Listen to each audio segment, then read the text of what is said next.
That jingle apparently triggers dogs worldwide whenever we play it. Adam Curry, John C. Dvorak. It's Thursday, August 2nd, 2018. This is your award-winning Gimmo Nation Media Assassination, episode 1056. This is No Agenda.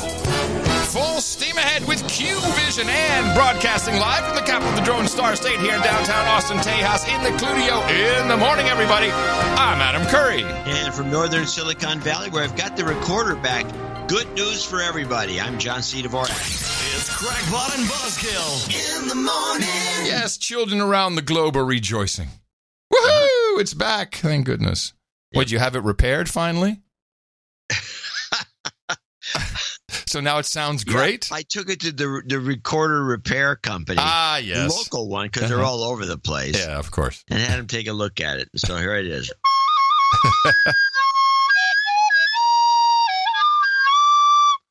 Perfect. Yes. I'm glad it's in good working order. Before we get into anything, a big thank you coming to us from Andromeda in Norway. Huh? Thank you, Adam and John. The rain has finally come to Norway, and it has been marvelous. Good. It rained cats and dogs on the coast. On the southeast, it wasn't enough to remove the danger of fires, but enough to freshen up the landscape and people's minds. Most importantly, your rainstick performance has pushed the high-pressure mass that's been stuck over Norway since the spring, so the low-pressure mass could finally move in with all the good moisture from the ocean. So we're getting back to normal. Mediocre weather with max temps 25, semi-cloudy, and I never thought I'd be glad for that. There are even some power plants back in production, so hopefully the electricity bill won't kill us too much. Forest fires are still going on due to thunderstorms and the dry vegetation being lit by lightning in the south, but since the sun is not grilling 24/7 and the fall is almost here, I assume we can call the weather crisis over. Once again, the power of the sticks proven on the No Agenda show. We're just a public service company. There is one other thing that's helped, I believe. One of the engineers who works at HARP, we haven't talked about HARP in years. The high... They shut it down. Yeah, no, that's not true. It's on and off all the time. Mm-mm. Okay, well, the engineer who works at HARP, one of the HARP stations, just said, everybody, as of August 2nd, 0048 UTC time, HARP is off until the fall campaign. Thanks for tuning in, tweeting, reporting, and all that fun stuff for science. You think there might be a coincidence between the heat we've been seeing and the HARP being on? My understanding was they shut it down years ago. No, there's just one. They shut down one station. Oh. The whole HARP system is still functioning. But it's watch. Possible. But Why watch. not? That's what the whole thing is about, is an experiment. I mean, if Norway, all of a sudden, things changed, the low pressure, or, the high pressure, changed. I mean, that could be all kinds of atmospheric things that do that, including HARP. A big radio transmitter beaming into the ionosphere. What could possibly go wrong? Seems like a fine idea to me. Yeah, it would. But let's start with a local story. Oh, you have a local story? Yes. Is it that they're actually going to change the name of Austin? To Shithole. That's right. Shithole, Texas. No, the ghost gun is back, everybody. It was several... I got plenty of ghost gun stories, too. Well, I have a little array set up here. First, let's listen to how the ghost gun story, which is a very non-story in my opinion, but we'll get to that. It's a total scam story. This nonsense. And it's being used, of course, to discredit Trump. Starting tomorrow. This is Chuck Schumer. Tomorrow, as you know, you'll just need a little money and download a blueprint to make a gun at home undetectable by metal detectors. Oh. Already the damage has been done. According to the New York Post, already more than 1,000 people have downloaded plans to make AR-style 3D printed guns, and the ban hasn't been lifted yet. The idea of these print-on-command ghost guns is every bit as scary as it sounds. Love that. Print-on-demand ghost guns. Well done, Chucky. We should be doing everything in our power to make sure it doesn't happen.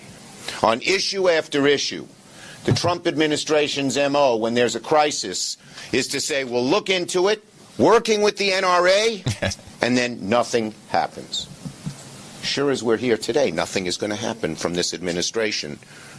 We're going to have to pass legislation because they are just enslaved by the NRA. Enslaved when by the NRA says jump, they say how high. Oh, yes. And the fact that the president said, the first time this comes about, he tweets about it, he says, I'm going to consult with the NRA.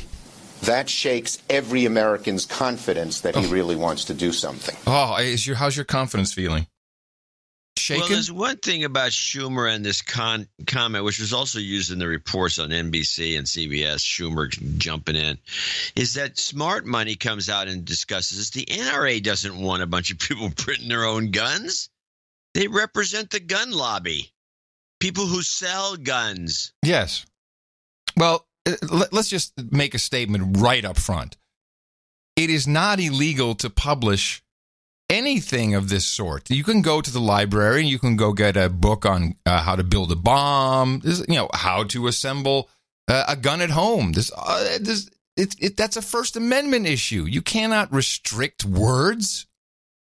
It's dangerous to restrict because code is just words. It's just a bunch of characters. It's unrestrictable thanks to the First Amendment. In my opinion, I'm not the only one, but let's get a little background from NPR, who, in fact, have a nice little kicker at the end of this. This all started back in 2013 when Wilson made his first 3D printed gun. It was a single-shot pistol, mostly plastic with a few metal parts purchased at a hardware store. He called it the Liberator. Then he put the plans on the internet. Soon, the State Department told him he needed permission from the government to post those files because of international arms export rules. So he took the files down and then sued the government. Part of the issue in this case is the question of whether a computer file can be speech that's protected under the First Amendment. Kit Walsh is an attorney at the Electronic Frontier Foundation, a nonprofit focused on civil liberties online. Walsh argues computer code is no different than a recipe. Traditionally, under the First Amendment, we don't keep people from talking about things just because they might be used in an illegal way. The case wound its way through the courts. Gun control groups weighed in. We have laws to keep guns out of the wrong hands and to require background checks when you buy guns at gun stores. Jonathan Lowy is with the Brady Center to Prevent Gun Violence. That can be completely undercut if somebody can simply buy a 3D printer and crank out an AK-47 or AR-15 in their basement. Yeah, right. After 3 years of legal wrangling, something unexpected happened. The government agreed to a deal with Defense Distributed and would allow Cody Wilson to publish the gun designs online. And now he's done just that. Do you understand why this all makes people uncomfortable? I do, but sometimes it's uncomfortable to be responsible or, move into a new age of technological possibility. I suppose then people's feelings are kind of beside the point. Keep in mind, it's always been legal to make your own guns at home. All you need is the right equipment and skills. What Wilson's doing is nothing new. He's just brought it into the 21st century. Yeah, it's not illegal to do that either. But this is just being hyped up for political means. Well, it's weak. Incredibly weak. You want to hear Judge Napolitano? He's always... Well, I mean, if it's always about the First Amendment and all that, I don't. I just think we should make it clear that these guns, they don't work. They're only pieces of the gun. You still have to buy barrels and other. They're not going to make a plastic barrel. I think actually the barrel is plastic, but it doesn't matter. No, it doesn't matter. Yeah, but these guns are junk. If you made one, you're lucky if it doesn't blow up in your hand. It's a dangerous product. Yes, but even if it worked perfectly, it doesn't make any difference. No, I agree with that. And someday it probably will work perfectly. And you're right. But you could always make guns at home if you have the equipment. So what difference does it make? What's new? No, there's nothing new. The only thing that's new is that the plans. So you don't have to have any skill to build it at home. Now you just need a printer. You can build it at home. Building at home is not illegal. You need enough skill to put the code in the printer. I mean, it's not like you don't have. It doesn't download and all of a sudden the little pieces start popping out. But even then, it just doesn't matter. It just doesn't matter. The whole thing is a specious argument for political means, and it wouldn't even have hit the radar probably if it weren't for, everyone being on the lookout for something to grab Trump with, and then Schumer comes out and says, we didn't finish that part of the clip, but he said, Trump wants illegals, people come into the country illegal, and if they slip in, then they can get a gun. Just shut up. Yeah, no, an illegal can come in and then take his, he's coming across the border with his $10,000 printer that can make these things. Your little bitty desktop one's not going to do it. The illegal brings his printer and prints a gun. Come on, this whole thing. You're right. It's specious. It's bull crap. The arguments are counterintuitive. The NRA doesn't like these things. As Schumer's on the wrong side of that argument too. Everything about this, it smacks of some public relations operation to me. Interesting. Well, Everybody played this. They had it on Good Morning America. They had it on NBC. Had a whole special on it with Lester Holt. And right, but what was the conclusion? Trump. In every single one of them, conclusion was Trump. Well, they didn't conclude it was Trump. They had Trump as partial. If you listen to here's the NBC report, I don't think it's too long, and you can hear the Trump blame is in the middle with the Schumer sub clip. Let's turn now to a late development of the race to stop what some fear is the next gun threat. Plastic weapons, 3D knockoffs, lethal, homemade, and hard to detect. And by the way, we could pull up every single one of these ghost gun reports from several years ago. It's exactly the same. It's not like this new information. The technology is accessible, and so are the guns. And tonight, a federal judge has just blocked the release of blueprints for the guns after several states took legal action to stop their release. NBC's Tom Costello has late details. They almost look like plastic toys, but experts insist so-called ghost guns can be very lethal. 9 state attorneys general and Senate Democrats have tried to block this man, Cody Wilson, from posting free 3D printer instructions online. Late today, a federal judge agreed to an injunction. Make no mistake about it. This is the doing of the Trump administration. This is part of a long pattern of letting the gun lobby get whatever they want. Yeah, Trump. That's what it's being used for. Guns. We're back to guns. What's in report 2? Well, then it gets worse. Now they start bringing the experts in, including a dad of one of the Parkland shooters. Good. This morning, President Trump tweeted, I am looking into 3D plastic guns being sold to the public. Already spoke to the NRA. Doesn't seem to make much sense. But it was the Trump administration that agreed Cody Wilson could post the instructions. As long as you have the right to keep and bear arms, you have the right to make them. After the Obama administration had sued to block him. This changes the safety of Americans forever if this is allowed to happen. Fred Guttenberg's 14-year-old daughter, Jamie, was one of 17 people killed in Parkland, Florida in February. Plastic guns, he fears, will mean even more senseless killings. Now every American on the homeland is at risk. Terrorists, they want to home-produce guns now on this land? They can't. But Cody Wilson and gun enthusiasts claim they have First and Second Amendment protections. No, gun control is not dead. It's undead. Gun control is undead. And various 3D instructions are online anyway. Meanwhile, the TSA has already confiscated 4 3D guns at airports since 2016. It's a killer's dream. It's a hitman's dream. It's a terrorist's dream. A hijacker's dream. Somebody who wants to hurt you can make their own gun. Well, this is interesting. By the way, I have the Dream Come True ISO because I think it was that good, that guy at the end. Let me have a listen. It's a terrorist's dream, a hijacker's dream. Somebody who wants to hurt you can make their own gun.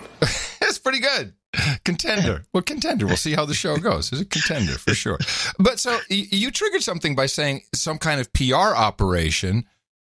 Wow. I happen to have a clip that could be that very thing. This brand new 3D CT scanner at the American Airlines terminal at New York's JFK Airport can see through just about anything in a carry-on bag to spot a potential threat. Here's what a TSA screener sees now from the current generation X-ray machines. Look closely. Can you spot the knife? And now that's why TSA asks you to remove your laptop, for this reason. But using your finger, just manipulate it around, and there it is. Oh, wow. That's the view from the new analogic scanner going into JFK. The manufacturer gave us a first look last year. They work like a CT machine in a hospital, seeing through even a cluttered bag, and gives screeners the ability to zoom in and rotate the bag for a 360-degree view. American Airlines donated 8 of the roughly $300,000 scanners to TSA, including the one at JFK. We think in perhaps 5 years or so, the passengers won't have to take anything out of their carry-on bags. TSA Administrator David Pekoski calls the technology revolutionary. What they're capable of doing is detecting a wider range of explosives, which is very important, and then a much lower weight of explosives. They're just much better at detection, so you really get better security faster, essentially. The TSA plans to have 15 deployed to these airports by the end of the year and are authorized to buy up to 240 in 2019. They'll need about 2,000 to cover every airport checkpoint in the country. Jose Frieg is American Airlines head of security. Just getting to that point that in a non-pre-check lane, you're able to keep your liquids, gels, aerosols, and laptops and electronics in your bags. It's a new era, if you will, and we're really excited about it. The TSA has tested this technology at airports in Phoenix and Boston and found it does speed up the lines because there are fewer secondary bag searches. Congress is pushing TSA to get this technology out there as fast as possible, but realistically, to replace every X-ray machine at every airport in the U.S. is going to take years. Now, who would have access to knowledge that this trial has, that there was a new judgment and the guy, Cody Wilson here in Austin wanted to publish the plans and he was going to publish it and held back and now he could do it again. The inside guys, DHS guys, former DHS guys who are selling these scanners. I think that's your PR push. We don't know for sure yet, but they'd have to do it this week. This is good. It makes sense. They're looking for money. It's a coincidence. Mm-hmm. Yeah, I don't know where that is. We haven't used that in a long time. But yes, it's beyond a coincidence. They're looking for more money in Congress as we speak. So besides a handy little thing to throw at Trump, colluding with the NRA, whatever it is today, maybe that's, these things will clearly see a gun, a printed gun as well. It's not going to, Oh, yeah. Metal detectors may not detect the amount of metal that's in the gun, but these scanners. Before you continue, I was listening to some reports that I didn't clip that were on the radio, and they were talking about how metal detectors can't detect these guns, but other devices can, and the TSA is. It's possible that it may just be about this scanner. Because that's an expensive guy. It's $300,000. Yeah. And they need 2,000 of them. Yeah. Jeez. Quick back of the envelope. That's several $100 million as far as I can tell. Sounds like a bonanza to me. Yeah. So perfect. That would make sense. So we'll just keep our eye on it, see if we're right. So let's just scare the public unnecessarily so we can push some crap through. Yep. So our security theater can be improved and somebody can make a potload of money. Yeah. On the taxpayer's back. Okay. I picked a good week to dive into the rabbit hole. What rabbit hole? 2 of them, actually. But the first one was Q. And I have a Q clip. I noticed that. I have some things to say about it. Let's play your clip. Well, good. Let me play this clip, and then you can go off the deep end. All right. And now, this clip, I just randomly picked it because it was on. I was looking. I said, "What? Who cares? This is dumb." Because there is a group of 17 Democrats, but apparently there's more to it than that. He has his people at his rally that look for the number 17 as signs of truth. Q is the 17th letter in the alphabet. Not that helps make any sense of its significance to them. And they see Trump tweeting something like this: 17 angry Democrats. They take value in the number 17, a potential sign. I hope he didn't use that number for them. He hasn't always used the number 17. Yeah, so what happened? By the way, that was CNN in their fine reporting. Yes. Yeah. So here's what happened. And I saw this when Trump did his most recent rally for Ron DeSantis. Right there covering the pool video shot was a sign, QAnon, RIP Seth Rich. And it was on screen like for minutes at a time, and people walking around with Q signs, people at the side of the road, Q, and everybody jumped on it. Every mainstream outlet jumped on this. And with interesting takes, but what I thought was, and I was going to do a wrap up. That's what I was planning. I started looking Sunday because I'm always happy to revisit something that I've said, screw that, I don't think it's anything. And I've been very skeptical about the whole Q business. So I decided to go in again and keep reading. And I watched more, deconstruction videos on YouTube. And I just went on and on. But the report on PBS, on the NewsHour, from whoever this guy is, this reporter, I would say sums it up perfectly. For more on this conspiracy theory and how it's spread, I'm joined by the NewsHour's PJ Tobia, who's been following this. PJ, first of all, what is QAnon? So this all started last fall on 4chan, which is an anonymous online message board. And last fall, a user calling himself QAnon began posting little nuggets of information. Q is actually a reference to the Q clearance. It's one of the highest security clearances in the U.S. government. Q claims to be highly placed in the government and has visibility into a kind of conspiracy of globalists, a permanent criminal government that's been running the U.S. government for decades. This, of course, includes the Clintons, the Obamas, the financier George Soros, and many, many others. The conspiracy goes on to posit that President Trump will team up with the U.S. military and crush this cabal by throwing them all in jail, starting with Hillary Clinton. Do they have any evidence that this is going on, that the Obamas, the Clintons are trying to overthrow President Trump? So what they're claiming as evidence are Q's posts on 4chan, and then it migrated to another board called 8chan. And these are these cryptic little, he calls them breadcrumbs, because that's really what they are. And they're little clues, watch for this, look for that. And people take them and unpack these breadcrumbs and read into it kind of what they will. And things like President Trump's tweets, where it's well known that he misspells things occasionally or maybe uses improper grammar. He says those are actually clues, part of the president actions that the president is about to take to crush this cabal. So who's on board with this? Who are the people who are following this? We know there were people at this rally last night in Tampa that were wearing T-shirts or holding signs saying QAnon. Who are these folks? Do we have any idea, or how many of them? When it comes to conspiracy theories or a lot of fringe groups on the right or the left, it's really hard to quantify and get numbers. But YouTube pages where QAnon's breadcrumbs are unpacked and discussed have hundreds of thousands of hits. Twitter accounts dedicated to this have tens of thousands of hits. So there's a lot of folks who are engaging in this content online. Now, some people who are experts who watch conspiracy theories and conspiracy groups say it's probably not nearly the number of people who say believe that the moon landing was fake or that they're a conspiracy about the JFK assassination. But still, some prominent celebrity Trump supporters, like former Boston Red Sox pitcher Curt Schilling and Roseanne Barr, have tweeted and said things positively about the QAnon conspiracy. So, PJ, where does this go from here? Do authorities watch this kind of thing? There's nothing illegal about it, is there? No, there's nothing illegal about it at all. I mean, they're just talking on social media. But as these people start appearing in the real world, I think we're all going to be watching them much closely. Look, the bottom line about this conspiracy theory is that it's a conspiracy to protect Trump. So things that to the rest of us might seem like bad news for Trump, like the Mueller investigation, they look at as actually part of Trump's grand strategy. You see, he was colluding with, he wanted to make it look like he was colluding with Russia on purpose so that Robert Mueller would be hired and he could team up with Trump, Mueller and Trump, teaming up together to investigate the Clintons and the rest of the deep state and their global pedophile sex ring.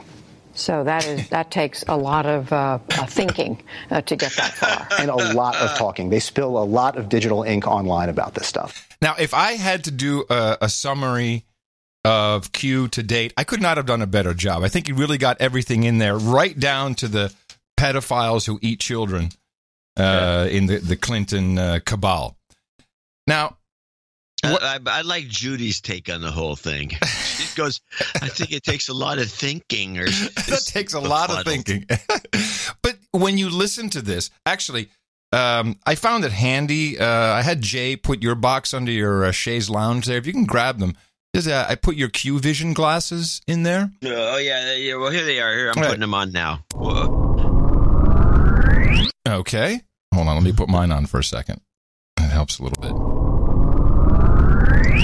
There we go. Q-Vision. So now, when you take a look at things, you see them through Q-Vision. Different eyes, and let's just take a look at a couple scenarios. The first one is Jeff Sessions. Hold on a second. What? The Zephyr's painted blue Oh, now. no! Does it say obey on the side? No, it doesn't. Thank goodness. So, and I'm just pulling up a few things that I've learned that people in the Q movement are obsessed about. And if you look at it through the Q-Vision glasses, which we're wearing right now, you may be able to see this in a different light. So, why has Trump not replaced Jeff Sessions? Ever since the guy recused himself, which was right when he was in there, I'm Attorney General, I recused myself from the Russia investigation.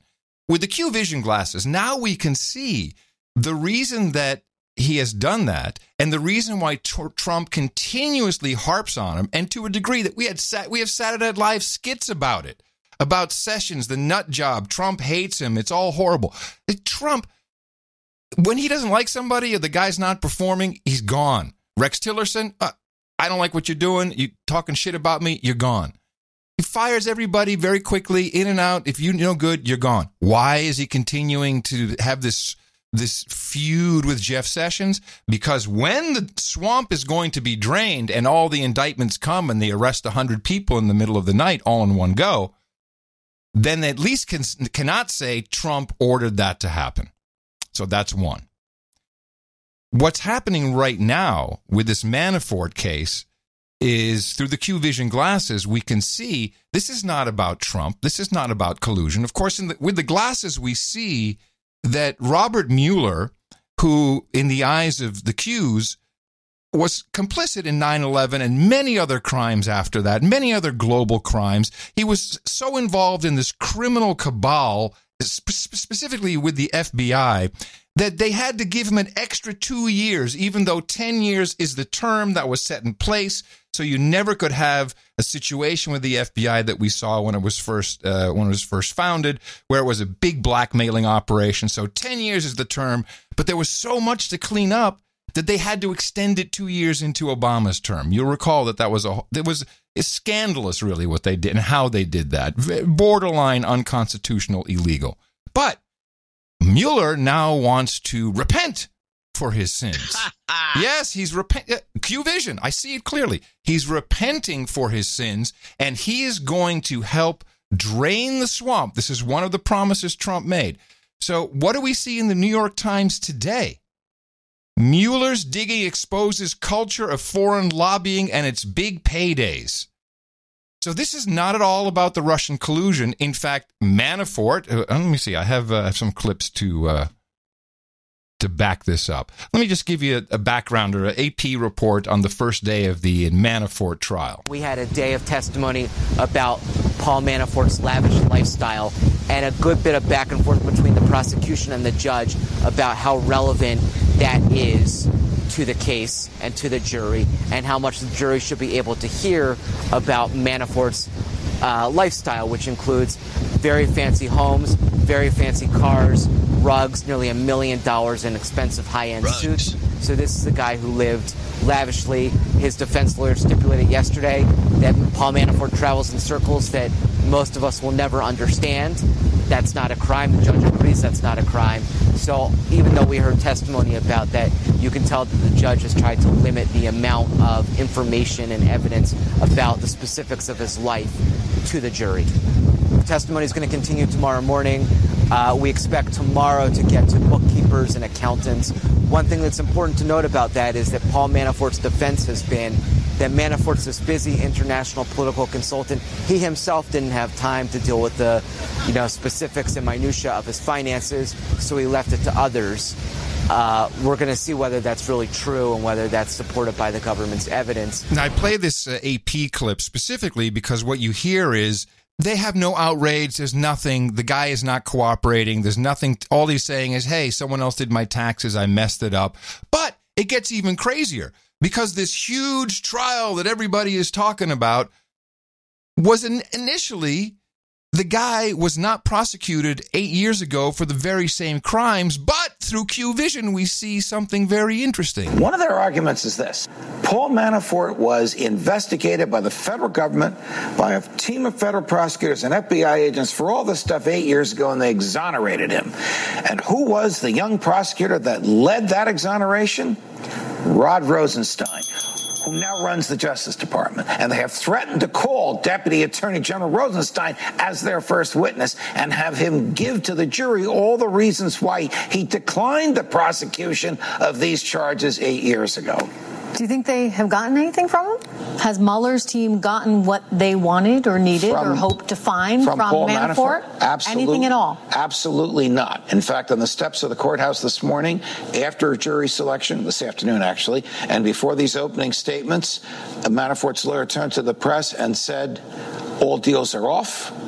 We will not settle anything. We won't give them anything. We're rolling the dice with the jury. Now, through our current vision, we now understand that this is a setup, and Mueller has indeed referred Tony Podesta, the Podesta Group, which is now defunct, and other lobbyists to the Southern District of New York.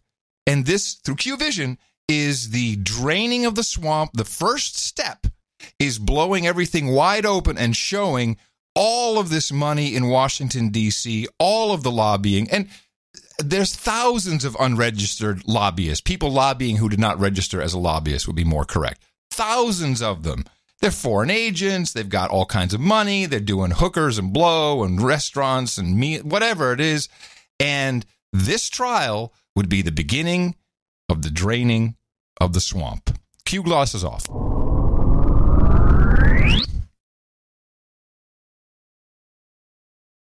And I will come back with more of these Q Vision segments. That was it? You're done? Well, I was going to pause here to hear what you had to say. Oh, well, I think we can play my Manafort clip and see if it fits into anything. Okay. Mine's a rap. Though Paul Manafort was the Trump campaign chairman for 3 months, this trial is not about that. For nearly a decade, Robert Mueller's prosecutors told the jury today, Manafort made millions representing Russia's neighbor, Ukraine, and its president, Viktor Yanukovych, a Putin ally, but stashed at least 15 million of it in overseas banks to avoid paying taxes. Prosecutors say he also lied to banks to get nearly 25 million in loans on his houses. But Manafort's lawyer told the jury that the man who hid the money from the IRS was Manafort's former business partner, Rick Gates, who has pleaded guilty and will testify. The defense says Gates was embezzling money from the lobbying firm. Manafort has defended his overseas lobbying as promoting democracy. Well, the work I was doing in Ukraine was to help Ukraine get into Europe, and we succeeded. President Trump's name wasn't even mentioned in court today, and he has distanced himself from Manafort in recent months. He worked for me, for 49 days or something? A very short period of time. Today, he again attacked Robert Mueller, tweeting, collusion is not a crime, but that doesn't matter because there was no collusion. Paul Manafort is 69. If convicted, he could get up to 10 years in prison. Yeah, interesting.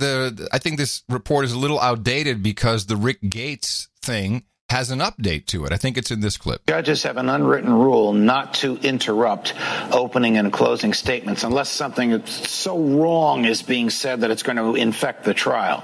But this judge is not keen on the government's case. This is the federal judge who basically said to the prosecutors in the courtroom, Bob Mueller has sent you here to squeeze this guy, points at Paul Manafort, to get information out of him that will help indict, charge, embarrass, or impeach the president of the United States, and I don't want to be part of it. And then they persuaded him that it was a legitimate case, and that's why the case is going forward. So there's two arguments here. Okay. One is the judge is right. The only reason they are prosecuting Paul Manafort is because they want him 2 trials, 2 months in solitary confinement. They're imposing about the most legal pressure they can possibly put on an innocent person. They want him to squeal on something, they don't know what, on Donald Trump. It wasn't in there, but apparently Rick Gates is not flipping, is not saying anything at all. So, do you have your glasses still on? I didn't hear you take them off. Yeah, I've been noticing that the funny thing about these glasses is that if you look out in the yard, you can see where weeds are developing as opposed to the normal plants. Very interesting. Why don't you take them off? You shouldn't have them on. Okay, then we get them off. Better. So just looking at the Q phenomenon, which I don't want to ignore because we kind of did that with Gamergate. It was too complicated. And Q Anon has similar characteristics. You know, you go to 8chan, you look at these posts and like, my brain hurts. But there's enough compendia that you can look up and you can read through it in a little more organized fashion. What we either have is a large group, very large, I think it's millions of people, who will be extremely disappointed, and that could have very bad consequences, very dire consequences, or they will be delighted with each step of the way as the swamp begins to drain. What Q really does, in my opinion, is nothing. It's a kind of no agenda formula, deconstructing things that are said in the mainstream, and some of it, we come up with as well. It's not like we don't agree that there's a bunch of Yahoo douchebags running stuff. I mean, you and I agree on that, and we know who the groups are, and we know where they are. And is there a deep state? Yeah, of course there's a deep state. It might have something to do with 400 people still waiting to be confirmed to get the jobs they're ready to do, which I guess Congress is unable to do or won't do. And maybe there's 400 people who need to get out. I don't know. But the movement is very real, and it's not to be ignored. And I will now have my Q glasses handy, and I will bring updates as they come through. There's really nothing else at this moment, and all these, I would say 70% of the time is spent on proving Q is real, which is a total waste of time. Who cares? The deconstruction he does is reasonable, or she, or it. Well, I don't even see that much deconstruction. I see a lot of hinting. Oh, look at this! Look for this! Look for that! Yeah, that's what most of it is. But there's some deconstruction in there. I didn't bring specific examples, but I looked through thousands of posts, and it's not to be ignored. That's why we have our Q Vision glasses, so that we can look at it with Q Vision and then not have to worry about being able to straddle that. We can always take them off and look at it from a different perspective. Well, as you mentioned deep state, I want to don't want to change the topic completely, but I do want to do a movie recommendation. Okay. Because this is a movie you've never heard of, you've never seen. It came out last year, 2017. It's highly regarded by the movie aficionados and collectors and people in the know. It's French movie, even though it's not in all English. It's got Steve Buscemi and Michael Palin and Jeffrey Tambor. You'd think these guys alone would, you'd get some attention. Yeah. It's called The Death of Stalin. Okay. And it's about the death of Stalin, with Jeffrey Tambor playing Malenkov and Buscemi playing Khrushchev. And it's a comedy that is, I would say, 90% Oh, I heard about this. Yeah. 90% historically accurate. The way that Beria was killed is questionable at the end, but it is in fact, I ended up going to the Wikipedia pages and looking up all these guys and trying to piece it together, see what they left out and what they put in. And it's very – if I was taking Russian history, I'd want to see this movie for sure. But it is one of the funniest movies you'll ever see in terms of its attack on people who go along with the program, people who are scared of everything, people who listen to the media. It's a very no agenda. It's a roadmap, is what you're saying. It's a comedy road. Yeah, it's kind of a roadmap, and some of it's kind of creepy, and most of it's pathetic, and it's very funny in spots. It's extremely funny, and Tambor probably takes his creepy character that he used to play when he was Hank on the Hank Kingsley. He takes that to a new level of jerk. Oh, good. Which is hard to believe. Excellent. I'll watch it. And what is it on? Netflix? I found a DVD of it. Oh, okay. The Death of Stalin. I'm sure it's on the Amazon somewhere. It's got to be somewhere. But to wrap up this segment, I did want to play one YouTube clip because I watched so many. And although not per se Q related, it is just a great conspiracy. that I'd like us to keep in the back of our minds, and it's about Hillary and her illness on the campaign trail. Yes. And a new theory about. Have you heard of this? Did you? I've seen a million of these theories that she's walking around with a colostomy bag, but I don't know. No, probably not. This is David Todeshin. Hello, my name is Dave, and it is the morning of November 23rd, 2016. This is important. This is when Q started, and this is when we had all this information. We've all but proven with their own documents that Hillary Clinton, Bill Clinton, John Podesta, and the whole bunch of these people, including some notable celebrities out in Hollywood, are into this spirit cooking, child molesting, and even child sacrifice.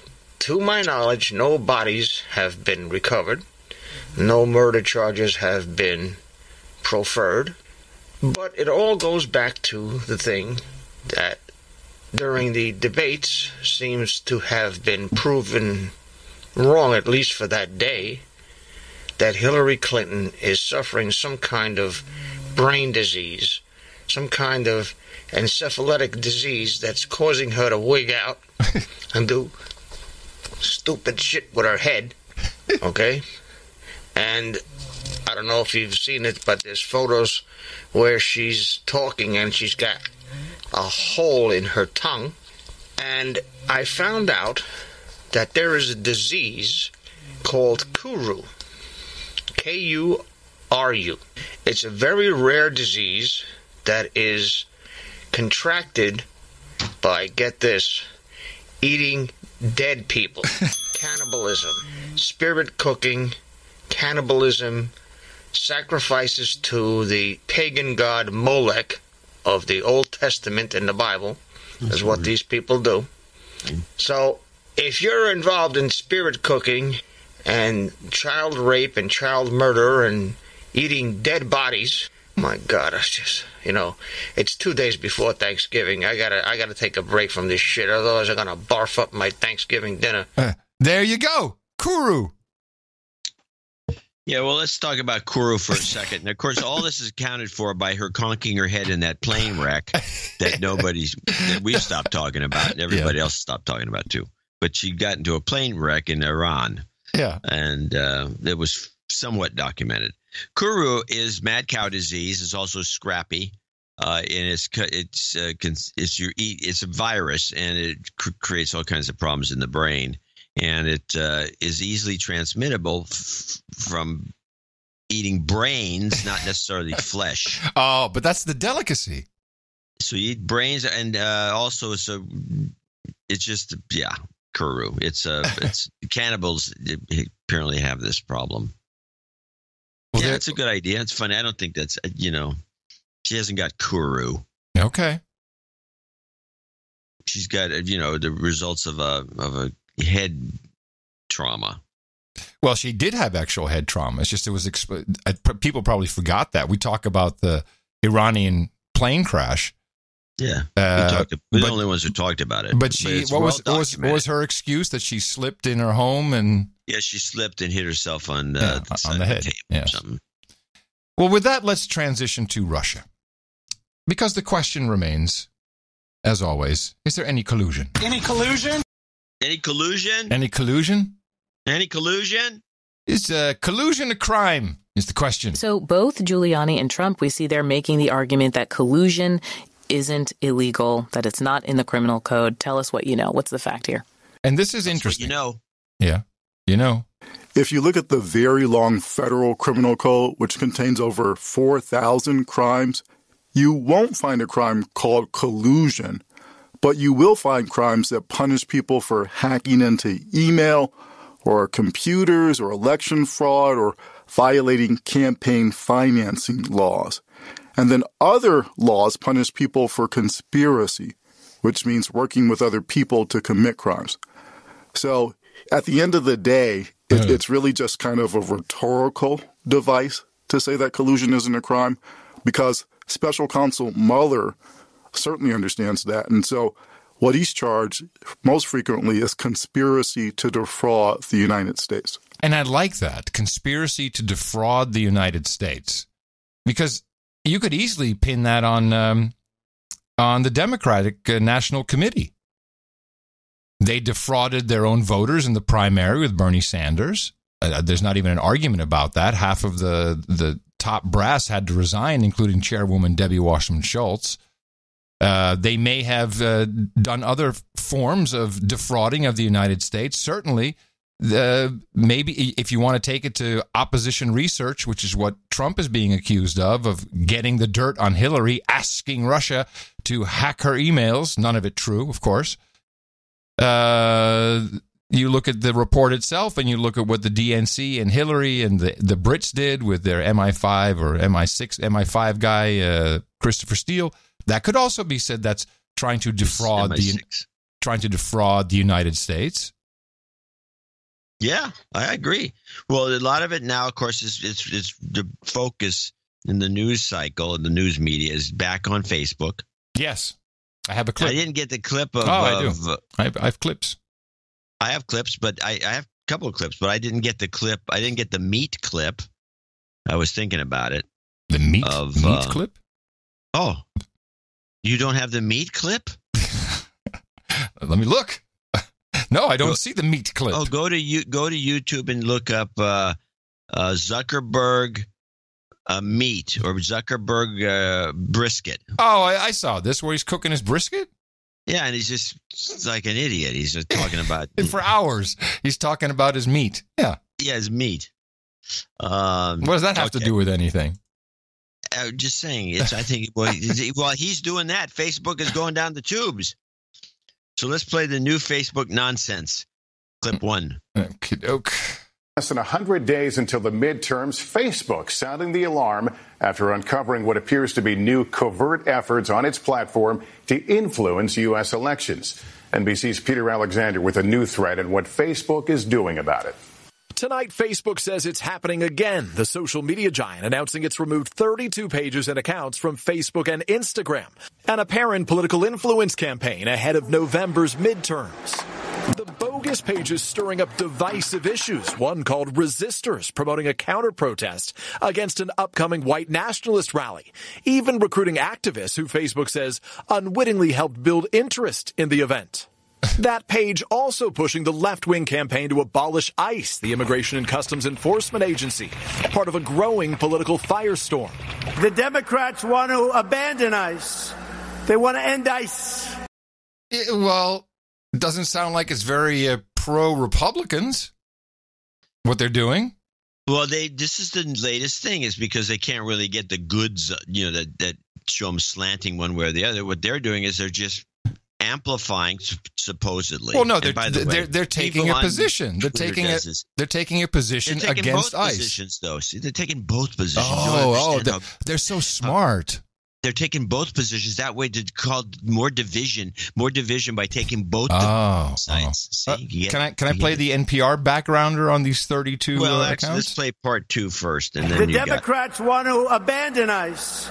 They want to end ICE. The pages created between March of last year and this May, picking up 290,000 followers. So who's responsible? Facebook says it doesn't know. But on Capitol Hill, lawmakers are again pointing the finger at Russia, one Republican vowing more sanctions. That has everything but the kitchen sink in it. It'll be the sanctions bill from hell. The new revelations after Congress recently grilled CEO Mark Zuckerberg over Facebook's handling of Russian interference in 2016. Unfortunately, the enforcement isn't perfect. We do need to make it more proactive, and I'm committed to doing that. I think Facebook really wants to get it right so that it can restore some of that trust among users and investors.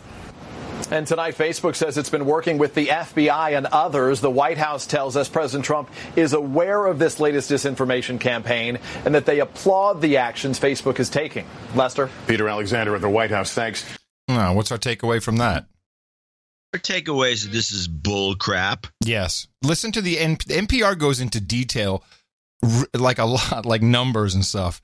2 clips. It just makes it that much funnier. So what details did Facebook reveal today about these ongoing efforts to disrupt U.S. politics? So it said it had disrupted a campaign that involved 32 accounts, Facebook and Instagram accounts that were created between March 2017 and May of this year. And this campaign included an effort to organize counter-protests for a planned white nationalist rally that's happening in Washington, D.C. in a couple of weeks. Counter-protests against white guys. They used this fake account to reach out to genuine American grassroots Facebook pages to kind of help organize logistics and build legitimacy and build interest in these counter-protests. And what sort of impact did this campaign have? So it's kind of misleading, right, to think, it's only 32 accounts. But the impact is magnitudes larger. So over the last... now we hear the Facebook network effect. Last 15 months or so, they managed to attract a total of 290,000 followers. Wow. And they made 9,500 posts. They ran 150 advertisements. And they even organized 30 events. And although Facebook, doesn't track this in the real world, they couldn't vouch for whether the events occurred. People definitely signed up for them. So tell us a little bit about who might be behind this. Did Facebook offer any information on that? So they said they weren't able to definitively say who was behind the influence campaign. And they didn't want to be totally conclusive about it. But here's what they did say. They said the campaign involves similar tools, techniques, and procedures that were used by the Russian Internet Research Agency during the 2016 campaign. So it follows a same kind of flow. And they also had another kind of tantalizing piece of evidence. For 7 minutes, a known Russian Internet Research Agency account was made a co-administrator of one of the fake pages involved in this campaign. So, of course we want to know more technical details. Have no fear, because the NPR cyber guy knows all. One thing that's really gotten challenging is that this round of political interference has gotten more sophisticated. If it is Kremlin-linked, the Internet Research Agency or whoever was behind this, they're leaving fewer clues, and it's becoming harder for Facebook to track it down. In the past, the Internet Research Agency occasionally slipped up, and they used a Russian IP address, which gives us some clues for the origin of the campaign. But there's no sign of that here. And these actors, they used virtual private networks to mask their identity and third parties to place their ads to kind of hide what was going on behind the scenes. So, a virtual private network. Ever hear one of those, John? That's a Russian thing. Hope you're not using one. Damn Russians. As their methods get more sophisticated, Facebook will have to get more sophisticated in finding out ways to track it and to stop it. Sheryl Sandberg, the chief operating officer of Facebook, even went so far as to say that this was arms race. Did they talk about what sophisticated methods they will be using to try to stop future efforts like this? They were kind of a little shy in saying exactly how they might track down future efforts, because that would give bad actors a way to kind of bypass whatever methods that they're trying to use. But it does involve AI. It does involve pretty sophisticated methods, they say. Pretty sophisticated AI, sophisticated methods. Shut up. We got it under control. It's all good here. But everybody is freaking about the Russians hacking. Even Fox, his own nut job about it. The other problem, and exactly what Bill was referring to, and that is that we already have an indication that they were into our utilities, into our infrastructure. That if they wanted to, they could try and shut down the country. And that's why Dan Coates said that the system was blinking red again, referring to 9/11 and the Great Catastrophe. The Russians are toying with us. They are sending us warning signals. And Donald Trump simply must respond more forcefully than he has. And I love it. All the mainstream media, and even though they try to not conclude themselves, Fox is mainstream media more than others. They're all on the Russia's going to kill us. Russia. Let's get this CIA official. Oh yes. So I was listening to Good Morning, the one Nora, or whatever her name is. Nora and Gail. CBS this morning. So they have the CBS. This is Russians Facebook with our buddy coming on to give his 2 cents worth. Facebook says it's cracking down on a coordinated campaign designed to interfere with the upcoming midterm elections. Facebook removed 32 pages and apparently fake accounts that stoked emotions over divisive issues. More than 290,000 accounts followed at least one of the pages. Facebook says it does not have firm evidence of who's behind the effort, but it found similarities and connections to a Russian firm accused of meddling in the 2016 election. CBS News national security contributor Michael Morell is with us from Washington. He was acting director and deputy director of the CIA. Mike, good morning. Good morning, Nora. Facebook has been reluctant to say it is the Russians, but do you feel confident they're behind this effort? Nora, I have no doubt that the Russians are behind the effort. With no evidence. Yeah, without evidence, yes. But he's got no doubt. Let's go to the... No, wait, you got to do one follow-up just so we can see where this guy's coming up to. I do have the Morell on Putin in the same thing. This, by the way, he went on for 10 minutes after she introduced him, so I only put that little clip in. But within that clip, there was this little tidbit about his feelings or somebody's feelings about Putin. We have not deterred Vladimir Putin. What's absolutely clear is that he continues to interfere in our democracy, and he is doing it without cost. I think we need to, the Senate needs to, the president needs to significantly enhance the sanctions and raise the pain on Putin so that he thinks twice about what he's doing. It's also absolutely clear, Alex, that he has lied to the President of the United States on multiple occasions, and I think we need to understand that and make policy based on that rather than what he says. Okay. Well, we need to revisit. Keep that in mind. We need to revisit that.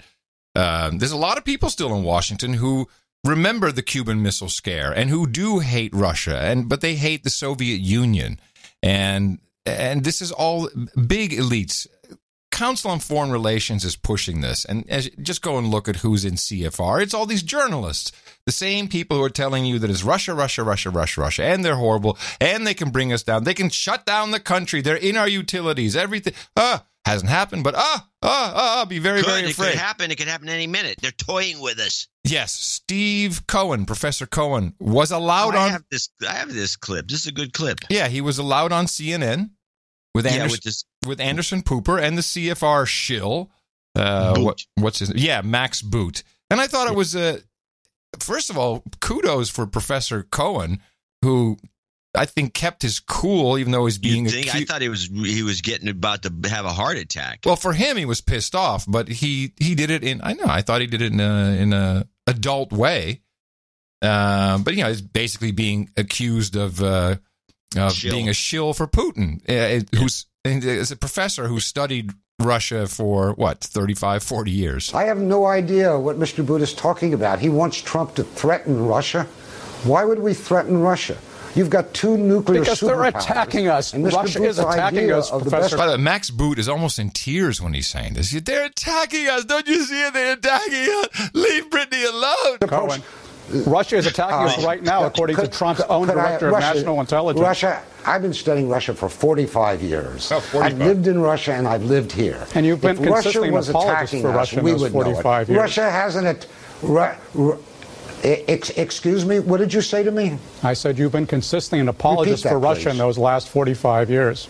All right, I don't do defamation of people. I do serious analysis of serious national security problems. When people like you call people like me, and not only me, but people more eminent than me, apologists for Russia, because we don't agree with your analysis, you are criminalizing diplomacy and détente, and you are the threat to American national security. End of story. Why do you have to defame somebody you don't agree with it? They used to do that in the old Soviet Union. We don't do that here. Well, we used to, but we need to stop it. So just finally, Stephen, you're saying Russia was not attacking the United States? I know what you're talking about. That during the 2016 election, Russia attacked the United States. Yes, I don't think they attacked the United States. Okay, and yet you just denied being an apologist for Russia. You're apologizing for Russia as we speak. Well, you haven't let me finish. You don't know what I'm going to say. Please the meddling began, Mr. Cooper, and the meddling began right after the Russian Revolution when Woodrow Wilson sent American troops to fight in the Russian Civil War against the Communists. The meddling began on the Soviet and Russian, let me finish. On the meddling side, when the communists formed the Communist International, 1919. Ever since then, Moscow's meddled in our politics. We have meddled in theirs. This is low-level stuff, what went on. It is not an attack. It is not 9/11. It is not Pearl Harbor. It is not Russian paratroopers descending on Washington. This kind of hyperbole, an attack on America, suggests we need to attack Russia. So you've got Mr. Boot saying that Trump should threaten Russia? Exactly. It's lunacy. Well, I'm sorry you cut off the end of that because he had one more point to make. I didn't have it. Well, go to my clip and pick up the last part of it. Okay. President Trump today talked our politics. We have meddled in theirs. This is low-level stuff, what went on. It is not an attack. It is not 9/11. It is not Pearl Harbor. It is not Russian paratroopers descending on Washington. This kind of hyperbole, an attack on America, suggests we need to attack Russia. So you've got Mr. Boot saying that Trump should threaten Russia? With what? Does he want to attack? Try sanctions. You know what I think? I think that Mr. Boot would have been happy if Trump had waterboarded Putin at the summit and made him confess. Trump carried out an act of diplomacy fully consistent with the history of American presidencies. Let us see what comes of it, then judge. That is a good point. I'm glad we had that. And all of this brings me to my favorite sports presenter,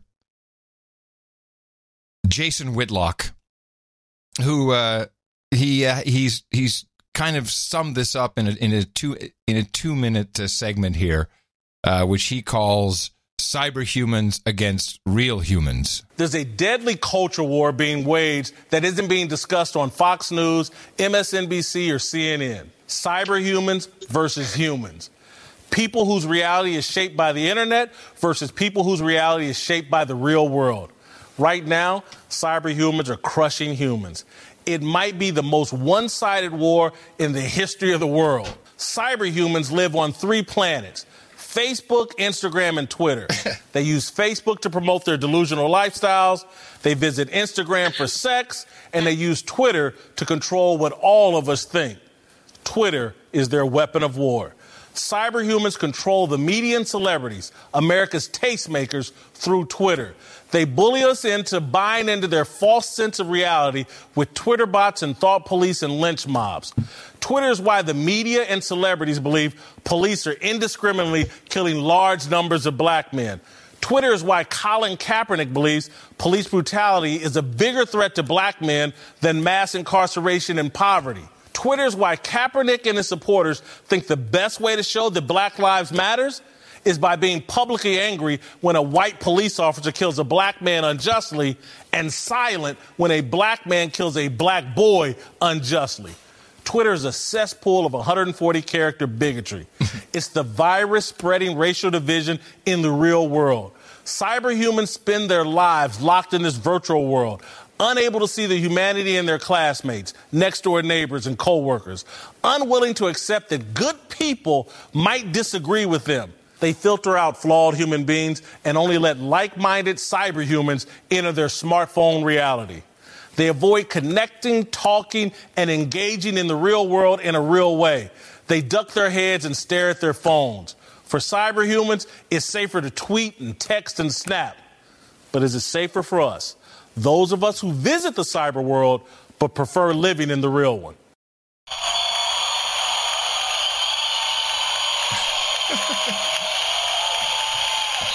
There you go. The only thing he had wrong was the name. Cyberhumans. That doesn't work.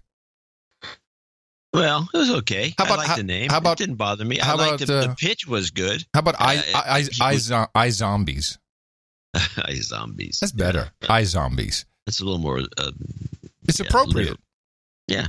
Everyone understands. That was good. Where did that come from? From FS1, baby. Fox Sports 1 that I watch all the time. FS1. And with that, I'd like to thank you for your courage and say in the morning to you, John C., where the C stands for Conspiracy of Q. Dvorak. In the morning to you, Mr. Adam Curry. In the morning, Space Force. In the morning, all ships at sea, boots on the ground, feet in the air, subs in the water. Dangerous nights out there. Yes. In the morning to the troll room, noagendastream.com. Everybody has been there. They were very helpful this morning. We have not had, I'll knock on wood, a single outage, John. So they were there this morning when we figured out that we just had to turn off the IPv6. It's been fantastic. Who the hell knew? But that's what it is. Thank you, Troll Room, noagendastream.com. Also in the morning to Comic Strip Blogger. Once again, he's got his art featured nicely on the album art for episode 1055. The title of that was Tongue Jammin'. And this was the Creepy Broadcast System logo, which looked like lips or something else, depending on how you look at it. Kind of it was a mental, Yeah, there was. He also did the Shithole Texas one, which was a good part, but we decided not to use it. You used it in the newsletter, right? Yeah, it was I used it in the newsletter. It was also, I think it's because I don't know why we didn't use it for a number of reasons, but it was good. Well done. And I wanted to say noagendaartgenerator.com. That's where you can upload your art. And thank you, Comic Strip Blogger, and everybody else who helped us out. And we use it for all kinds of things. And your value is highly appreciated. No, what Adam kind of touched on, and there's other people should at least know about, was that he was determined that he has this router that was causing the problems from the last show, which it was covered up by the editing. Yeah, we had 22 edits. Yeah, which as far as he's concerned, you might as well shoot yourself. Looking at the forums, we discovered that his router has all kinds of issues. It's a piece of crap, according to most people. Yeah. But it's the one they provide him with, and what are you supposed to do? And so you can replace it supposedly. But somebody mentioned that things cleared up for them when they turned off IPv6. Yeah, and that's supposed to be the future of the internet. And so he turns it off, and the problem disappears. And further on in this same comment that was in the forum, it was on AT&T's website too, which is funny, was the guy says he calls up the AT&T about this, turning this off, which seemed to clear up the problem for him. And they said, no, you got to turn that back on. You got to turn it back on. Oh, the AT&T guy said that? Yeah. The AT&T guy goes nuts. They're probably sucking out statistics or something through IPv6. Oh, Lord knows what they're doing. It could be. There could be something onerous going on. So turn off IPv6 on your AT&T. If you have because I have AT&T fiber, and we saw just so many interruptions. And I was doing work this morning, and I was like, okay, I'm literally losing packets. So it's on my end. I love. There's no reason to be losing packets at all, especially on gigabit. No, and I'm always happy to think the problem is on your end. That's because it usually is. But that's it. Yeah. So, but I'm gonna get a proper router. So that's what it is, and I'm very happy because it's not the edits. I don't care. I'll edit 100 times. I can do them fast, but it really hurt the flow of the show. It really hurts it. So let's thank a few people for show 1056. We get it eventually. So Scott Littler, Littler, in Nashville, Tennessee, starts off at $520. Woohoo! Good man. Can't thank you enough for all that you do. The best podcast in the universe is the highlight of my week. I'd like to make the donation in the name of my 12-year-old daughter, Elizabeth Littler. Oh, how nice. Making her a No Agenda executive producer and giving her a strong start toward future damehood. Nice. She enjoys listening to the show whenever she's in the car or in the truck with me. And given the awful Nashville traffic between home and her school, she listens a lot. This weekend, I'm flying out to Sacramento, to pick her up from her mother where she spent the summer vacation. Oh, she'll need new programming. Yep. She's been in California. She'll need to be reprogrammed. Yeah. It's going to take a while, probably a month or two of solid listening. Just tie her down. We've been planning to meet in Redding so that I didn't have to drive all that way up to the Wairika. Oh, she's up in Wairika. The wildfire seems to still be raging up there. So if I'm to believe the news on Sunday's show, you mentioned the fires and the rain sticks, but I don't recall an actual treatment being administered in NorCal, nor was there.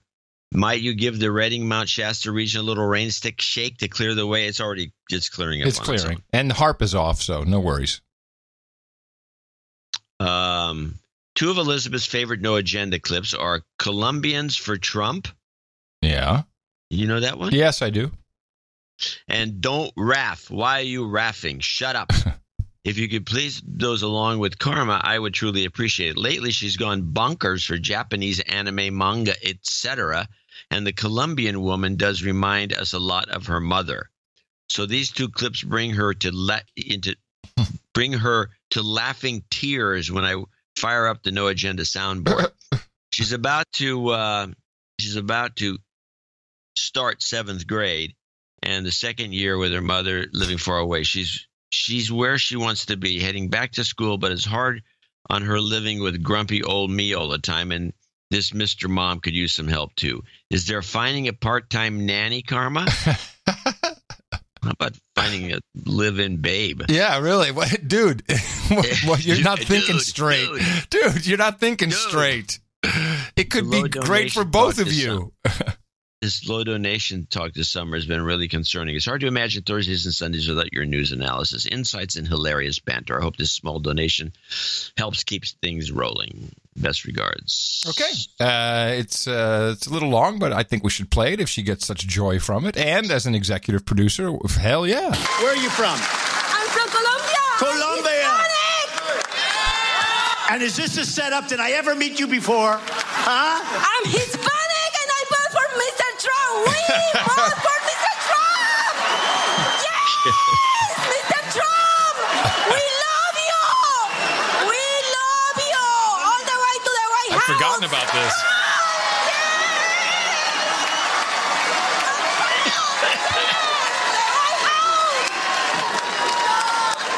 You're beautiful. Thank you, Mr. Trump. Thank you, sweetheart. Thank you. Thank you. Be careful.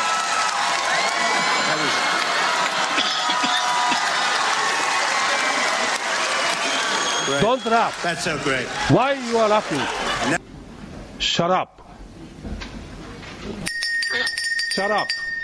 You've got karma. You know, he should get a Colombian nanny. I forgot that clip. That's a very funny. It's clip. great, but he should get a Colombian nanny because A, his daughter will like it, and B, there's some good little hot Colombian nannies. Yeah, I guess. Just a tip.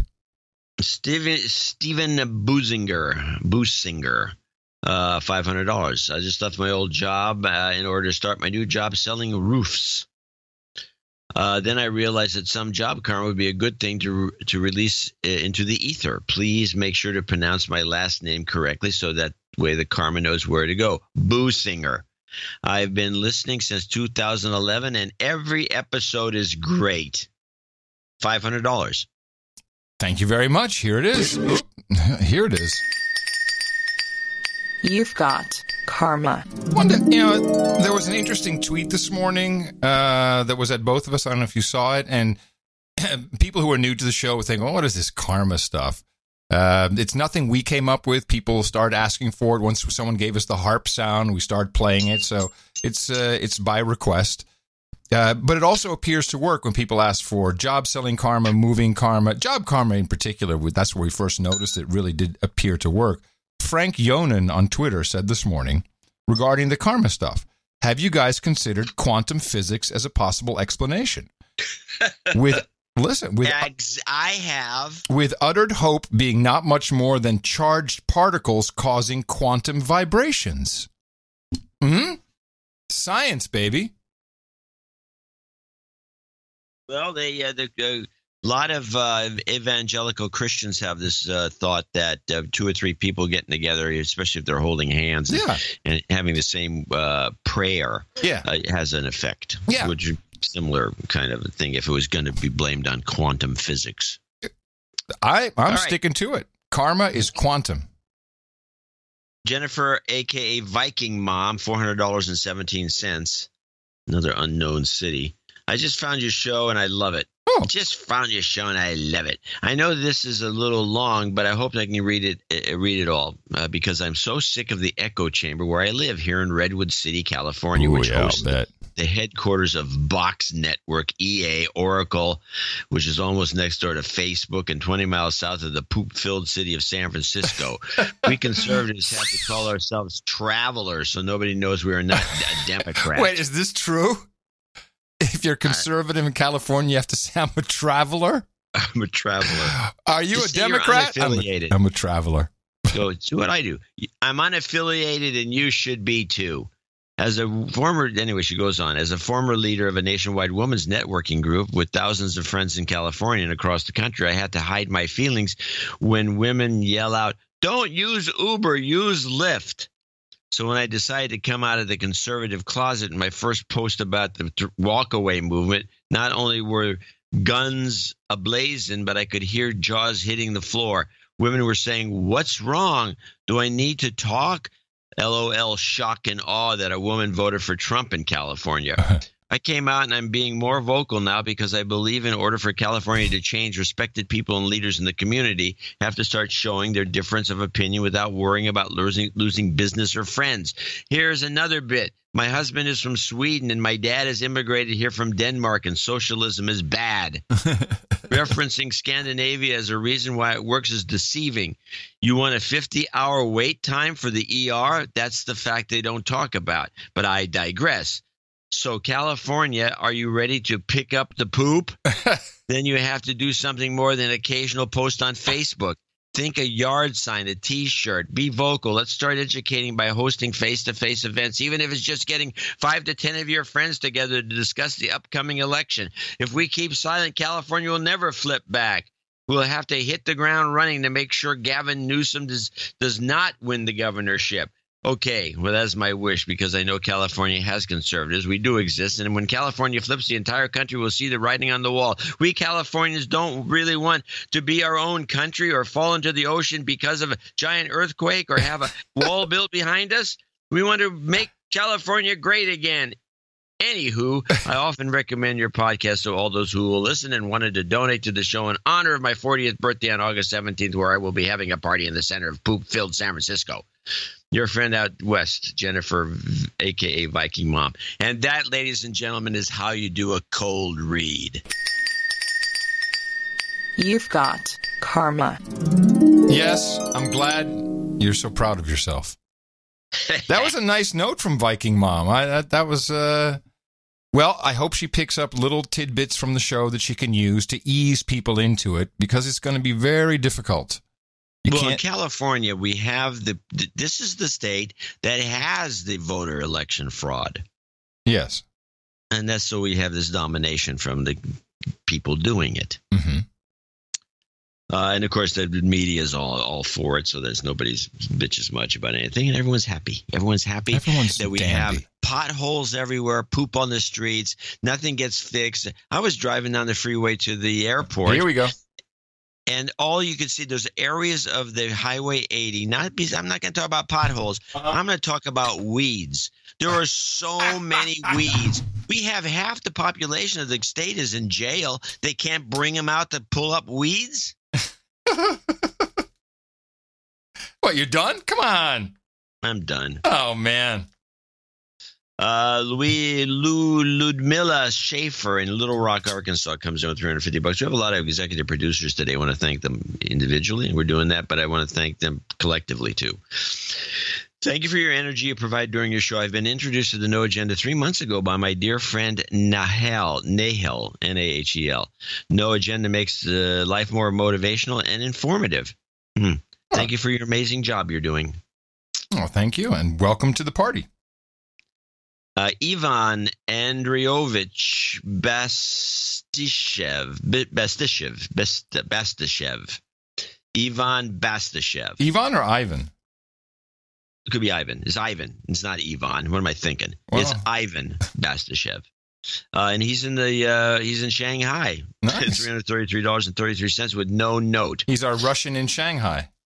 That's what it sounds like. Let me see. I don't know how many of you can dig him up.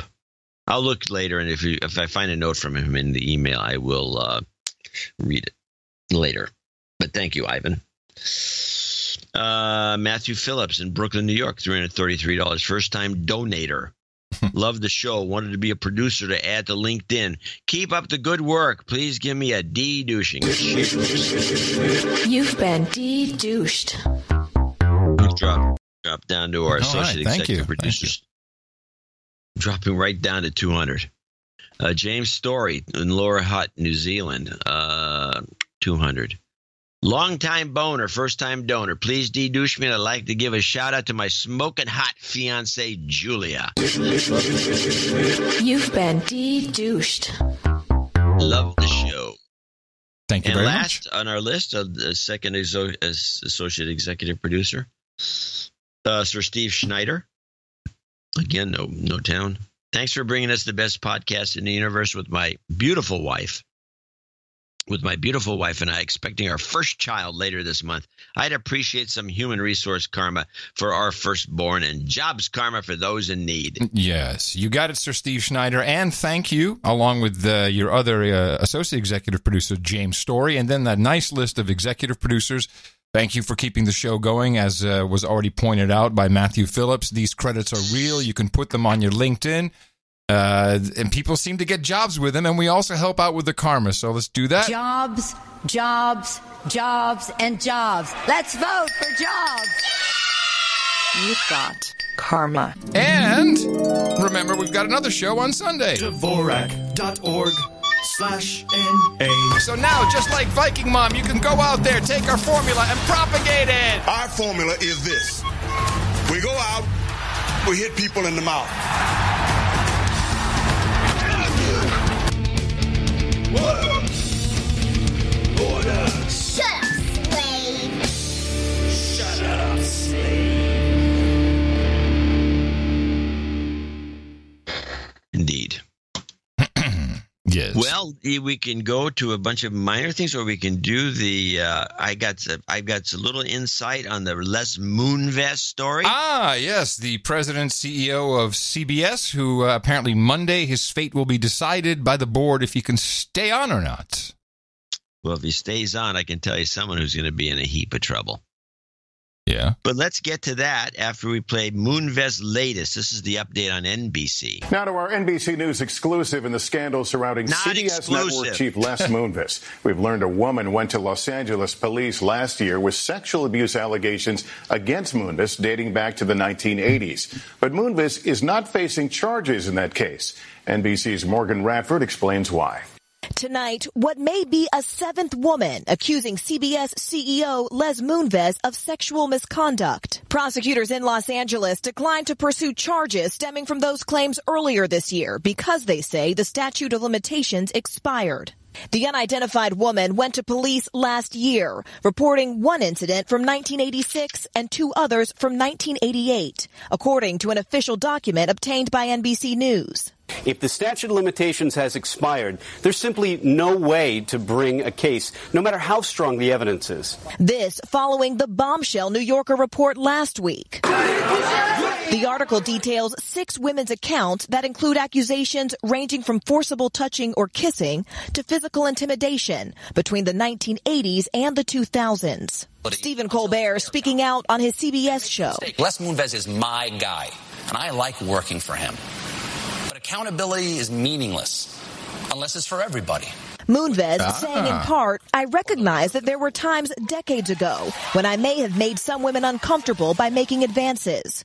Those were mistakes, and I regret them immensely, and I have never misused my position to harm or hinder anyone's career. In a statement last Friday, CBS said, we do not believe, however, that the picture of our company created in the New Yorker represents a larger organization that does its best to treat its tens of thousands of employees with dignity and respect. Moonves, who is staying in place during the independent investigation, is expected to speak at a CBS earnings call on Thursday. Morgan Radford, NBC News, New York. So what are you implying? Colbert will be in trouble? Oh, yeah. Now, I thought that this was a Roger Stone or someone of his ilk behind this, but I couldn't put two and two together enough to say why, because Moonves is just a happy-go-lucky guy making lots of money on advertising during elections. Right. But then when I heard Colbert, and I have two, and by the way, his job is to harm or hinder. That's what he does. He's Yes. the CEO of CBS. Yeah. So I'm not here to harm or hinder. Of course, he a career. makes and breaks. Of course, that's the definition of what he does. It's what he does. It's his job. But okay, whatever he says is fine. I have two versions. I have the complete Colbert speech, which is what it was. It's just over 2 minutes. And I have just the part that's important. Oh, screw it. Let me hear the whole thing. Is okay, it, well, can we laugh? This will be Colbert. No, it's not funny. Oh. This is Colbert on Moonves, and he brings out everything. And within this spiel, I realized why Roger Stone decided. And when they said that this thing that they just threw at him was from last year, 2017, with this woman who comes out of the blue and says, he tried to rape me in 1985 or whatever. This. So in other words, this happened a while ago when they started going after Moonves, and it took Ronan to end up finally bringing him kind of down. But when you listen to Colbert, I want to explain after we listen to this Colbert on Moonves complete. I'm going to tell you what happened. Folks, before the break, I was over there. I made a few jokes about my boss being in trouble. And are we still broadcasting? You know what? Don't tell me I like a surprise. And here's the thing. We're coming up on 1 year of general awareness of the Me Too movement. And I think that milestone is worth celebrating. But it's hard to think of an appropriate anniversary gift when the entire Amazon wish list is just stop it. By the way, women who wanted to stop it also searched for justice. And women over the past year have felt empowered to tell their stories in ways they haven't before, which is an objectively good thing. Because, and it's strange to have to say this, powerful men taking sexual advantage of relatively powerless employees are wrong. We know it's wrong now,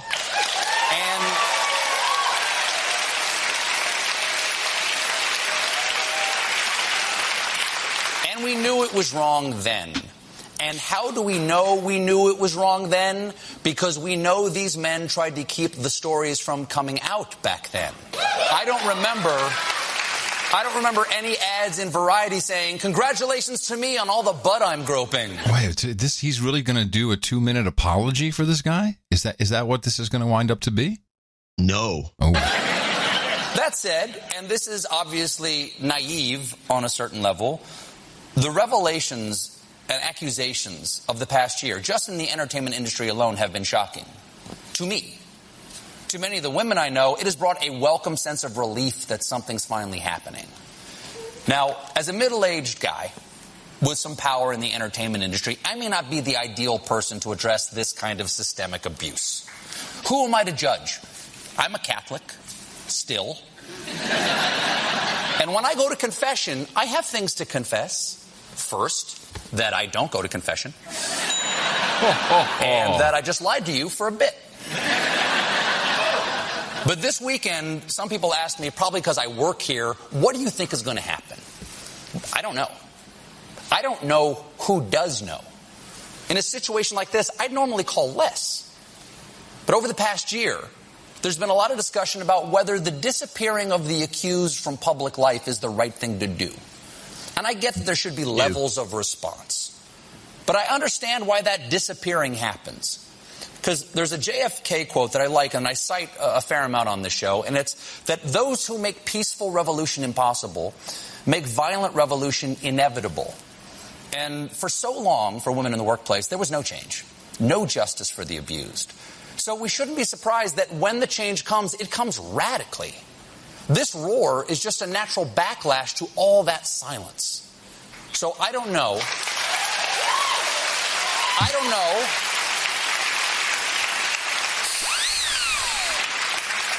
what's going to happen, but I do believe in accountability. And not just for politicians you disagree with. Everybody believes in accountability until it's their guy. And make no mistake, Les Moonves is my guy. He hired me to sit in this chair. He stood behind this show while we were struggling to find our voice.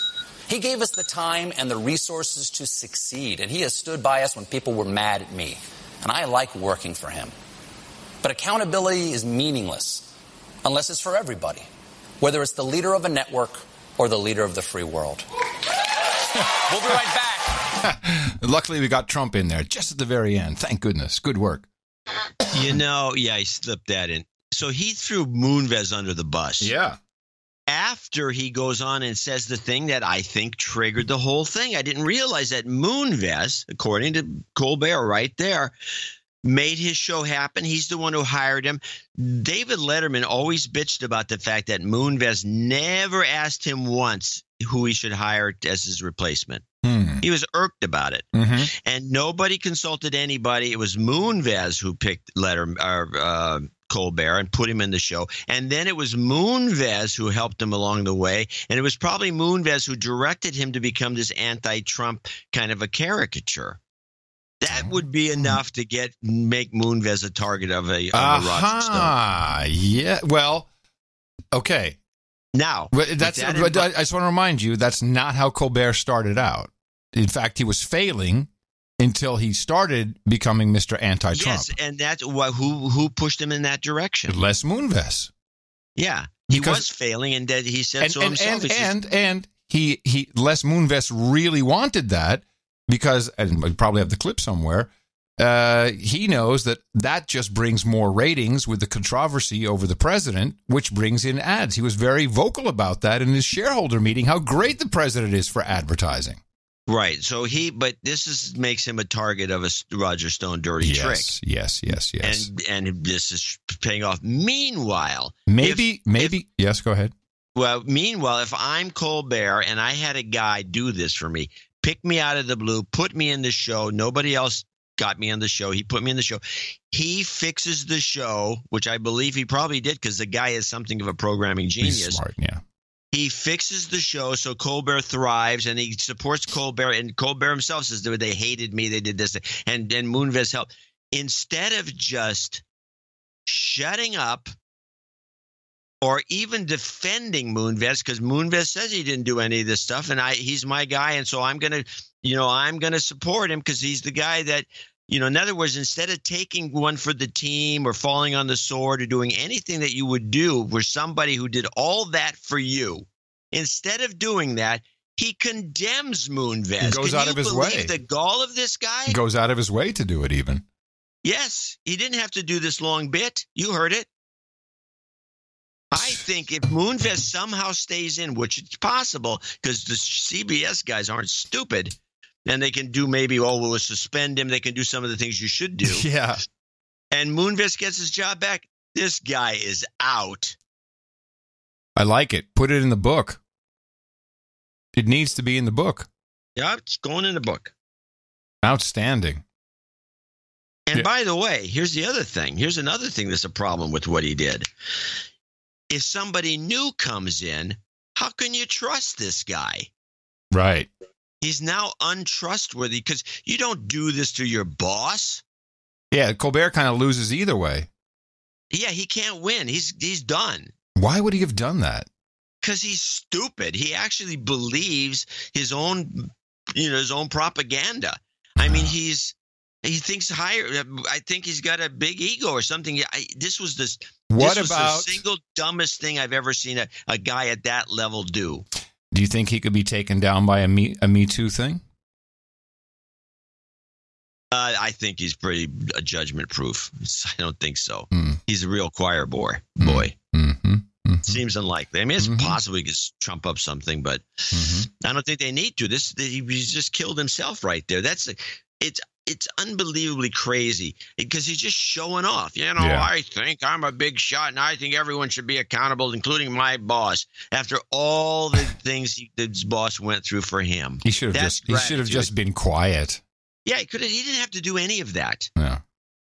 Not that I'm advocating, if you're quietness around the issue. This is a political situation for him. Yeah. Well, I think you're spot on with that. And please note it in the red book so we can check it off when he gets canned. Canned, I tell you, canned. We'll move over to Euroland for a second. A report now reveals that in one outskirt of Paris, there are 300,000 illegal migrants living in basically a ghetto. Did you read about this? No. Yeah. Where's this ghetto? It's sure it's not just a gypsy encampment? Let me see if I can find the actual. It's Paris, but I'm just trying to find. Oh, here, Saint Denis. So Saint Denis. I know where Saint Denis is. I've been there. Yes, home to as many as 300,000 illegal immigrants. When was the last time you were there? What's it like? What's Saint Denis like? I was there 20 years ago. What was it like 20 years ago? It was a Paris suburb. They're all fairly similar, very nice, a middle-class area. Yeah, well, apparently now it's not so nice anymore. Well, that's what I understand. Yeah. You know, my childhood friend Hans called me from, he lives in Sitges, which is south of Barcelona. It's a beach town, little quiet. It's like a super gay beach town, which makes sense for him to live there. And, you know, I don't know if you saw that video in Spain of the migrants landing with rubber boats and just running up the shore. Scattering. So I'm talking to him, but he says, "Oh, you know what happens with them?" I said, "No," because it's happening here too. He says they run into the city. They've got their safe house. They get dry clothes, and the next day they're out selling fake Gucci bags on the corner. He says the Gucci bags arrive either by truck or maybe even with the same migrant shipment in the rubber boat. And the next day, the same guys are there just selling these bags everywhere. It's a sales force. It's a sales force. It's a sales force. It's not invasion of sales. It's not migration. It's a sales force. Space Force. Sales force. Sales force. I thought it was fantastic. I'm like, holy crap! No one is talking about this. Anyway, it's fun when you talk to people once in a while from overseas. If you're following Amazon and their stock, which I'm sure you and Horowitz do, I just wanted to give you a little tip, little report of what's going on because I frequent the Whole Foods here in Austin, Texas. It is, of course, the flagship store. This is the headquarters of Whole Foods, one of the many things Austin is known for. Is Austin the responsible for that? Is that where it started? Oh, yes. Oh, yes. Yes, as you know, we are the capital of live music, so that's why Whole Foods is here. Makes sense. Yeah. So I'm always talking to the fish guys and the meat guys, and just seeing what's up. And I've always liked the crab cakes. And so, but the crab cakes have been out. We know why they were out because of the crab pickers. There was an issue. That's how we learned about it in the first place. This is Whole Foods, good intel, WF Intel. And the crab cakes are back. And I look at them, I said, they're different. And in this case, the girl says, yeah, this is really, I'm not happy about this. So what do you mean? Well, we used to make them here. But now they send them the goop pre-made. They send it over to us, and then we just roll it in the breadcrumbs. And they used to be 6 ounces. Now they're 5 ounces for the same price. Now, I don't know if this intel is helpful for investing, but they're definitely making moves in the Whole Foods. Well, they've been making moves on the Whole Foods since Dave bought them. Well, this is the first provable, noticeable thing. I mean, they haven't really changed the format much. There's also these weird. I think they have Wi-Fi detection that's been installed. I've never really looked at the ceiling in Whole Foods. Why would I? But I looked up the other day, and there's these weird. It looks like a light with a reflector, but it has some other kind of element in it, and I don't believe it's a light because it's kind of a shiny, more like a matte, shiny but matte finish reflector, and it looks like an antenna element in it. I'm not sure what it is. Have you turned on your? Oh, you can't do this. No, I can't. I cannot do. Well, it wouldn't help me anyway. Well, you could look and see if there's Wi-Fi networks available. Oh, no, they have they have Wi-Fi. Sure they do. Oh, yeah. You got to sign in and everything. Oh, yeah. Oh, they got Wi-Fi. People pick up dates at Whole Foods. It's a dating mecca. It's a meat market. Really? Yes. Oh, yeah. I didn't think that, just from somebody just objectively looking at it as a third party, I don't think the selection's that good. Well, I heard about it from Tina. It's kind of like the celery selection. It's really not that good. Tina told me about this. I'd never paid attention to it. I've seen where they all sit down and, and they're using their laptops and they're drinking in that wine. Little cafe. Yes, in the cafe. Yeah, the cafe. That's where you got to be. Now, the rest is all yoga pants. Well, the problem with I tell you, there's a real problem with the cafe. You have to eat their food. Yeah, that is problematic. Yes. But I see women there all the time drinking, single guys drinking. Hey, babe. Like at 3 p.m, they're sitting in the little cafe drinking. And so, yeah, they got Wi-Fi because everyone's got their laptops and their phones out and they're all looking all important. So, anyway. Yeah, there's nothing more. You can't look any more important than being in a free Wi-Fi area doing your work. Yeah, you look super important. It's great. Well, while we're on food, we've had war on men. We've had war on straws. We have war on chicken. What other wars? War on cash. And now we finally have the war on milk. The FDA is looking into a change that would mean no more soy milk or almond milk, at least not by those names. Commissioner Scott Gottlieb talked about the possibility of starting to enforce a federal standard that defines milk as coming from milking of one or more healthy cows. The National Milk Producers Federation says it agrees that plant-based dairy imitators violate federal standards with their label, but the Good Food Institute argues that the term milk should be permitted with modifiers for non-dairy drinks, hence the name soy milk or almond milk. The FDA would have to first notify companies of the change and ask for public comment. We discussed this on the show some time back, Mm-hmm. and this is not really a war on milk. It's a war on the misuse of the word milk. And we've decided, I think then we agreed. We and agree. I think that it should be soybean juice. Sap. I like sap better, if I recall. Well, soybean I still sap. Like juice. No, sap. Because see, that juice would work in one of our clips. We don't have any see that sap. No, we don't have a clip for it, but I'm sure we could find, someone will come up with a sap clip. Oh my gosh. Can you see that juice? And the other thing is it's not really sap. It's juice. Sap comes from the... It's not really juice either. It's just water with chalk shavings. Come on. It's not juice. It's not. Juice comes from something you squeeze. You don't squeeze the almond. These things are just shavings. That's true. You just make a slurry. Okay, then it should be called almond slurry. Because it's a slurry. That's what it is. Slurry. It's a descriptor and a brand at the same time. Yeah. Yeah, slurry. Hey, everybody. Have you tried curry slurry? Oh, man. I wanted to restate my position on something. Okay. But don't mock me right away. I'll wait. It's about Bitcoin. Oh. And my argument about Bitcoin has always been, it's not money. And until I can pay my rent with it, it's not money. And I think that still holds true. Then, of course, some people, there's lots of things you can buy with Bitcoin, but I can't survive on Bitcoin alone. So it's not money. But I do think it's a doomsday machine. And as I've been studying just so many conferences these days, Bitcoin, this, blockchain. And by the way, I think most other blockchain stuff, it has its place, but it's really completely separate from Bitcoin.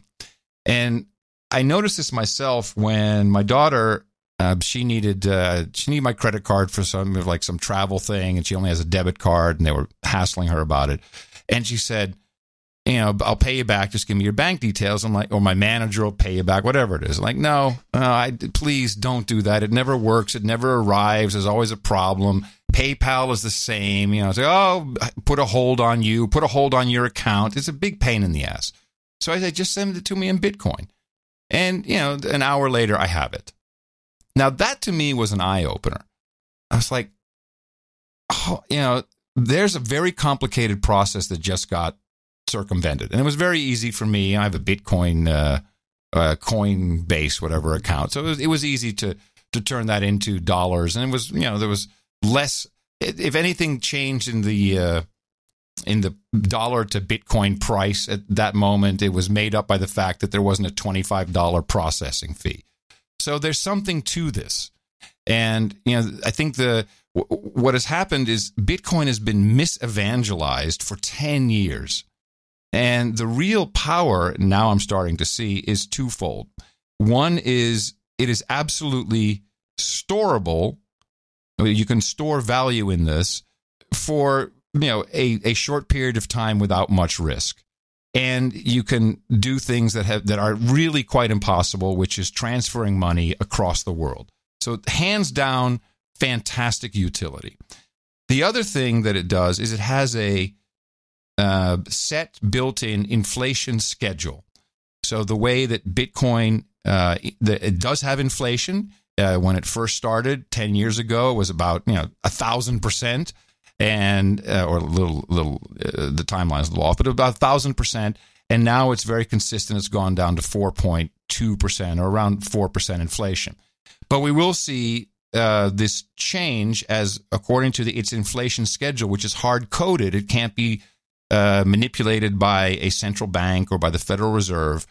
It will change, and we will see I think a built-in increase in price as something called the halving takes place for those. And I don't think we have enough time or have enough knowledge to explain supply-demand of something and how it can really affect the price when it comes to inflation and a currency or an asset. But built into Bitcoin, there can only be 21 million Bitcoins. And the closer we get to that number, the harder it is to create the actual Bitcoin, which is the next piece, which is important. If you look at history of items people have used for money, they've used anything that was scarce. So big round stones in a place that didn't have that type of marble or that type of stone. They've used glass beads, which worked great in the East, but then the travelers from the West made those beads at home, came over, and then the beads were kind of useless because people were, in effect, counterfeiting their money at the time. And eventually we came down to precious metals and gold and other things like diamonds. And there's lots of types of objects that you can store value in that people will recognize and accept. Not for cash, not as cash, not for buying a candy bar or anything like that, but for storing it, absolutely. Now, I think that as people like my daughter and her agent somehow, as they see the value of at least having some money in Bitcoin for simple things like a transaction, which really is like being part of the bank transaction network. I mean, that's very powerful when you consider if I want to transfer the money to her, or she transfers to me, first it goes to her bank and then it sits there. And then, they may actually decide, okay, we'll transfer these fake digits over there because it's such a small amount, or we trust the sender. But there's settlement, and that settlement takes place in the middle of the night, and there's all kinds of back and forth, and it's a very inefficient system. Banks now, too, are starting to use Bitcoin, and only not blockchain, not Ethereum or Ripple or anything else, but only Bitcoin, because the security of the network is so vast over these 10 years that it's been built up. You can actually trust that money, that value significant identifier will transfer within a reasonable amount of time to you.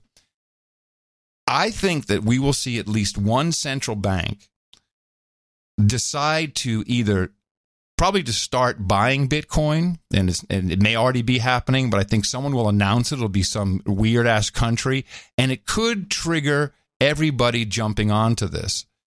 Or, maybe the Federal Reserve would be interested as a hedge. Why not? They have gold. There's all kinds of different assets. I think it's now strong enough for them to do that. But if that happened, I think we move from a world where people are just use credit cards and debt all the time to a world where at least some money is put into Bitcoin because of two reasons. One, it's easy if I just need to transfer it somewhere or do something. It's not really good for illegal stuff because it is trackable. But at the same time, and I think this will prove true over time because of the inflation schedule, which I hadn't really understood very well, that the value of Bitcoin against the dollar, but against any currency, will consistently rise. It'll go up and down, but we'll see another big spurt after this, what do you have, 20,000? It could easily surpass that on the next spurt, but that probably won't happen until the end of 2019. And you and I, neither of you or I, unless quantum computing really hits big, will ever see the 21 million Bitcoins made because they're hard to make. So just like gold, you can find gold, you can mine gold, it's not a cheap process, and you can make money that way, but you can't just really go printing gold that easily. And Bitcoin is the same way. So I think that economies will move away from this debt system, and people will have some actual, it's still all virtual and just a concept, but they'll have this idea of money that they're actually saving instead of running on debt. And I think that could actually, when I say doomsday machine, blow up the entire way the central banking system functions. And I believe it's already underway. Theremin. Okay.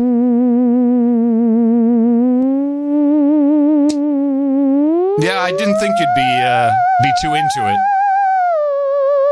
Yeah, I could be into the thought that these bankers have been running the world for the last 500 years or plus. Yeah, are going to just be swept aside by this Satoshi, whatever his name is, product Bitcoin, because they're dumb, and they just soon give it up, so we can have this doomsday machine that you describe. I'm glad you went on about that. That was a very long spiel, I should say. But okay, whatever you think, I don't care. Well, what your real argument is? Wow, I could get this money transfer without paying an extra $25. Yes, and all those inefficiencies of the way the banks work. The banks have been trying to fix it. Pop money, Zelle seems to work. Yeah, but it doesn't work internationally. There's international solutions. No, there isn't. I would know. Oh, okay. Well, I'm not here to argue. I'm giving you my revised opinion. I know what you said. You got your money. You got your money with no problem, and that's great. That's not meaning that's great. I think it's because the banks can't get their act together to get the money around because of various regulations. A lot of it has to do with that. And the U.S. government, you can't even open a bank account up overseas. Okay, so here comes the second point. Why I like it. So let's say you just have some money stored in Bitcoin. The government can easily confiscate your house, your car. They can put garner your wages. There's a lot of things they can do to grab your assets. Bitcoin, ultimately, you can just store a number in your head and have no other way for anyone to take that away from you. They can shoot you in the head. Yeah, well, then it's gone. It's gone forever, and then it's no use to you either. I think that's a pretty big deal for someone who has had his wages garnered and bank accounts frozen. All right, well, put your eggs in the Bitcoin basket then. I'm going to run as the Bitcoin president. And I was going to ask you to be my VP. I'm out. Really? Come on. You get a nice house. All we have to do is the show and just follow the Constitution. And then the only policy change we make is we turn the Federal Reserve into a Bitcoin mining operation. Mm-hmm. Theremin. No. You already had one Theremin. So I'm changing my position. I think that it definitely has a future. I'm not sure where it fits in, but it has an actual, verifiable, and I use it future. Good. I'm glad you feel that way. Let me write the show date down. I didn't expect you to be all over it. No, of course not. Sean Spicer came on Jimmy Kimmel to change the subject radically. Oh, yes. Is his book out or another book or what is he out? He's got a book out. And Kimmel decides to he does a pretty soft job of it, but he insults him. Where is it? I don't see it here. Kimmel, Spicer. Ah, okay. I was looking for Spicer Kimmel. That's my problem. I like my mom, my dad, and my wife have been my strongest advocates and supporters. And I think there were clearly times where she felt, felt for me in a way that only a mother can. Did she ever say, go in there and tell that son of a bitch Trump to stop making you lie? My mother would never speak like that. She would never speak that Oh, God. Yeah. Meanwhile, another it's kind of a counterbalance to that clip was, Stephen Cohen doesn't get a lot of airtime and he doesn't get on CNN much. He'll probably never be back.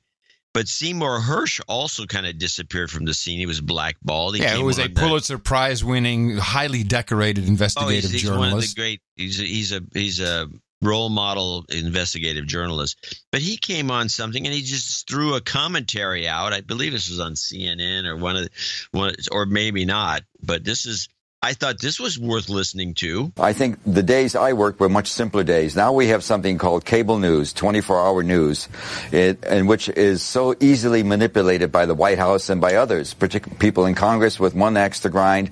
And so now you have really no independent news. My view is that for disliking Trump is catnip for the cable news companies, MSNBC and CNN, who are hostile to him. On the other side, you have Fox News, which is friendly to him. You have the major papers in New York, in Washington, the Times and the Post, good newspapers, but very hostile to Trump and jumping on everything he says. So you really have, it's good for ratings. Bill, cyber law. Yeah, it's great for ratings. And I think everyone's talking about Bob Woodward's book. We should be seeing him everywhere pretty soon. Yeah, I don't think the CIA has finished writing it yet. Let me see. What is it called again? It's why can't I find it here? Oh yes, here it is. White House braces for new Woodward book. Now, Bob Woodward, one of the co-author who brought down Nixon with the Watergate scandal. That's why people love this. The title of the book is Fear, Trump in the White House. Great. And what was I reading? There's some article about the media, about the press, and that pretty much everybody who is in media now today grew up with Woodward and Bernstein, and they all got into journalism wanting to be them. Would that fit the description based on the people you know? No, I think that's not true. I think those people are already passed by for the new millennials that are in journalism, and they're post Watergate, and many of them don't even know what Watergate's about. And none of them would get the movie, which was one of the greatest movies, anyone who remembers that era, the movie Dick. Oh, yes, we watched that. That was good. That was a good movie. It's a very good movie. Yeah. And today's millennials and people that are working in the business right now in the journalism, because there's not that many oldsters left. They all went into public relations, writing native ads. I'm sorry. There's no difference in those two paths. No, it's the same path, but they're in public relations, so they're told what they're told what to write in a different way. Yeah, it's just a different style, but it's still the same infrastructure. And so the people currently working, I believe 90% of them would not get the movie Dick. Is it Newswire, PR Newswire? Maybe that's where the story came from. PR Newswire, which I always thought was just shady operation. Apparently, they only look shady on the web. They always had these really horrible press releases, and I remember years ago on the show, I'd be like, "Oh, where'd you read this?" Oh, it's a PR Newswire. Oh well. Well, PR Newswire really feeds AP and Reuters and all these other guys, and I'll have to dig up this article. It's some high number of 75 or 80% of all news stories you read come through PR Newswire. I don't believe that for a minute.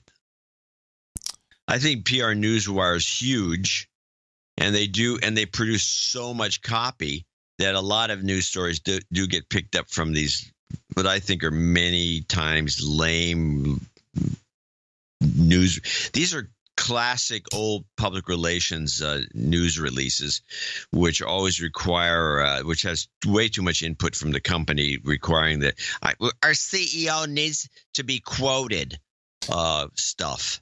So you have a gratuitous quote from the CEO because he needs to be quoted. I think a lot of stuff comes, that stuff all gets pulled out and it all gets completely rewritten. But I don't believe that number. 75%. Well, and I was trying to see if I could find this interview with, I guess it was one of the founders of PR Newswire. It's a lot more than that. They have all these other divisions. It's a huge operation. Yeah. Huge operation. Well, the only reason I bring it up is I believe that is really the genesis of today's journalism, where, okay, here's these stories that are fed to us. The stories come in. We used to have fact checkers. We've talked about this. They really don't exist anymore. I've been fact checked by the New York Times maybe twice. The last time was when the iPhone came out, when a fact checker called me to ask some questions. There is no budget anymore for the fact checkers. So most of that goes, checked against Wikipedia or some other online sources by an intern. And we move to today's journalists who have kind of been trained this way. Fact checking no wonder everyone made such a big deal about fact checking, because they don't actually do it anymore. And now that's been outsourced to a whole bunch of groups who are going to be the bastions of truth, including Tucker Carlson's Daily Caller Foundation. Like, screw all those guys telling us what's true and what's not true. So now the new place to get your news from, instead of PR Newswire, that's the old generation, is Twitter. And that's why we're seeing all this bullshit in the news. It's just, there's an outrage, we grab it, we make it into a news story. Good example here. This is the baseball story. We live in times of instant mass outrage. Someone does something, says something, or is seen doing something, and they can be demonized with a click. The next time you might be tempted, think of this. In the fourth inning of Sunday's game between the Chicago Cubs and St. Louis Cardinals, I want to point out another sports story from Adam Curry. Yeah. The Cubs first base coach tossed a foul ball to a smiling youngster in the stands who wore a Cubs hat endearingly too large for him. The kid bobbled the baseball. What people saw next in video clips that zapped around the world was a man with close-cropped hair who sat behind the boy, scoop up the baseball, and give it to the woman next to him. Tweets and other social media posts began a barrage about the man who filched a foul ball from a little boy. There could be no doubt. We saw it. The Cubs front office quickly dispatched a staffer down to the seats. He gave the youngster a new ball signed by Javi Baez, the Cubs shortstop. The little boy smiled into the brim of his boat-sized hat and held up 2 baseballs. The Cubs tweeted the photo to say a Javi Baez signed ball should take care of it. What the Cubs discovered from people nearby was that the man in question wound up with 4 balls during the game and gave 3 to children, including the young man who had appeared to be swindled. He also gave one to his wife. It was their anniversary. Julian Green of the Cubs said in a statement, unfortunately, a video that was quickly posted and unverified has made a national villain out of an innocent man. The man doesn't want to be identified, but said through the team, many foul balls came our way that day and were happily shared among the children in our area. No one left disappointed. I am not that guy that the media and social media made me out to be. And I saw the video and I thought the same thing. I thought, oh, geez, what a douchebag. But this was big. I mean, everybody reported on this. And oh, by the way, where's the retraction? Kudos to NPR for doing that. Well, there's no such thing as a retraction on Twitter. No, but it went from Twitter to mainstream publications. You see, this is how it works. The journalists sit around trolling on Twitter, waiting for something to happen. They look at trending, refresh. Oh, there's something going on. Oh, it's with Trump, even better. Oh, let's report on it right away. Fact check. That's what's going on. No, well, hopefully it's not what's going on the way you describe it, but they do pay attention to Twitter. It's like, it's a news feed. I was thinking about news feed. If your email worked like Twitter's news feed, you would shoot yourself in the head. Seriously. Okay, well, explain.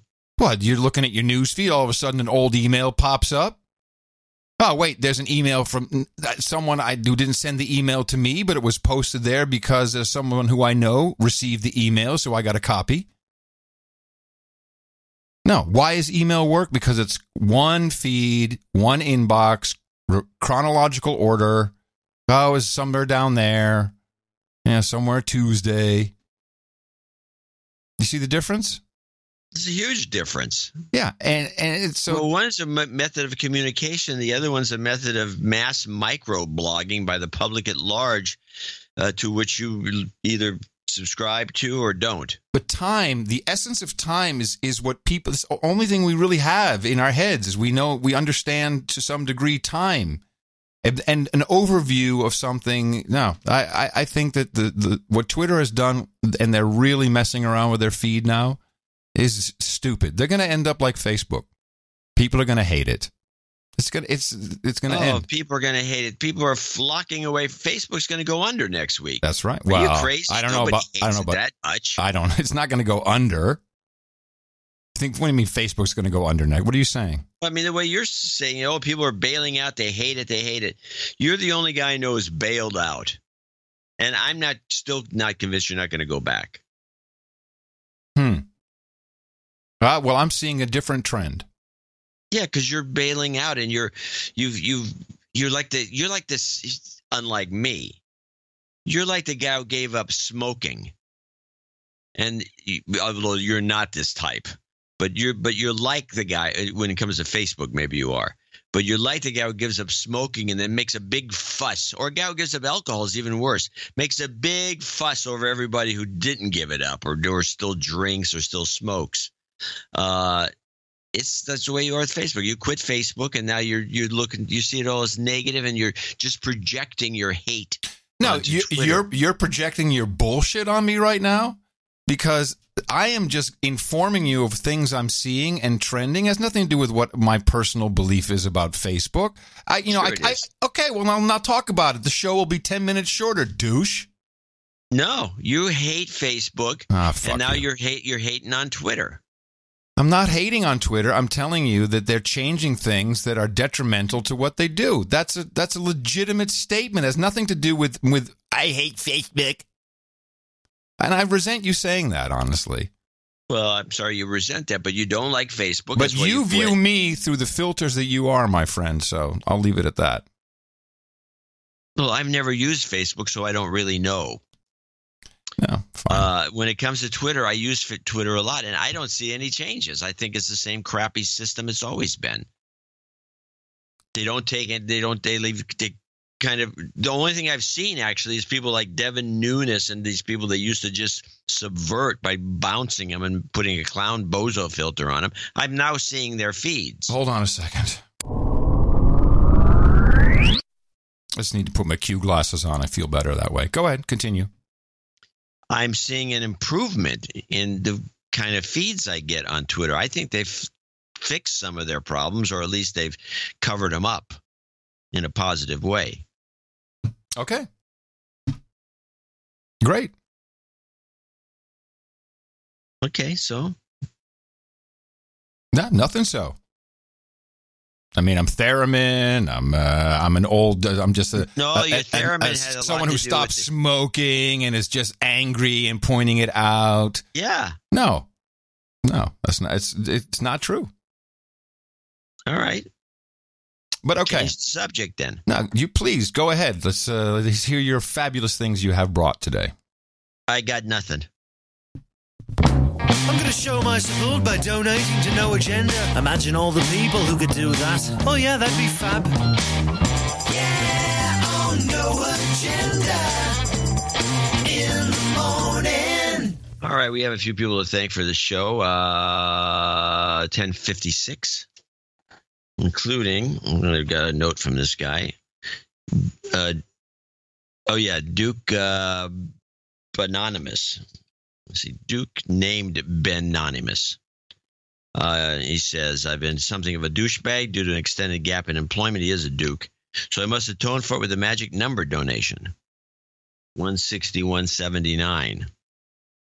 Thanks for sending me down the rabbit hole. I learned so much just listening to you two. I was delightful to discover the amazing properties of pi, and how it ties the universe together. The donation drought was due to my wife losing her nursing job in 2017. She was out of work for over 6 months, and she earns twice as much money as me. I was forced to change jobs to increase our cash flow, but things have definitely improved these days. Now she's working at a much less stressful job, making more money than her previous gig, and even though commute still sucks, we both certainly are better off than before. He goes on with his job background. He says he was very impressed with your meticulous deconstruction of the Peter Strzok testimony, particularly because it revealed that his mobile device management policies I administer on my network are far more stringent than what is enforced at the Federal Bureau of Investigation. Frankly, is it appalling that the FBI even allows its staff to use personal smartphones for work?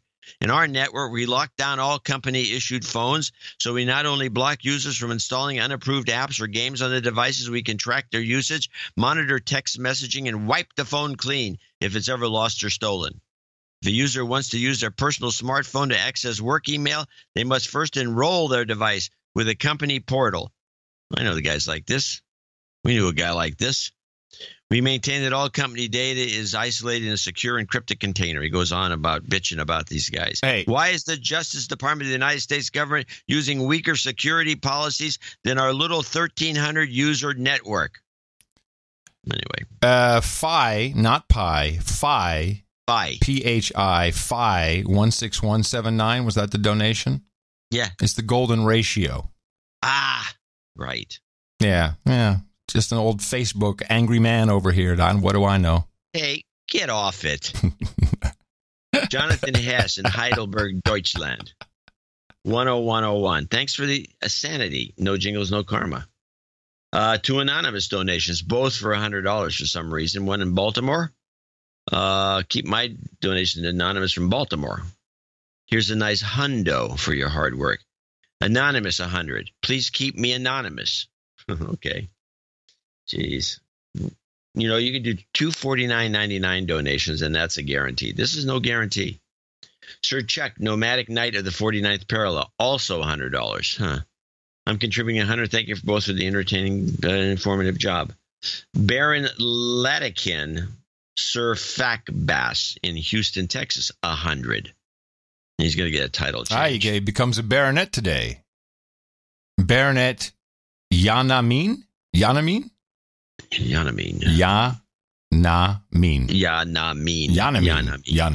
Good for me.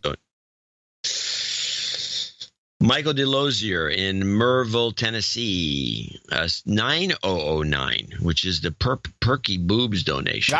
My favorite. Boing, boing, boing. We actually have three, and then there should be combinations, which makes it fun. Wait, this is the palindrome, though. Perky boobs. All the boob donations are palindromes. Right. But you specifically asked for a palindrome in the newsletter. Yeah, because of the one coming up, 81.18.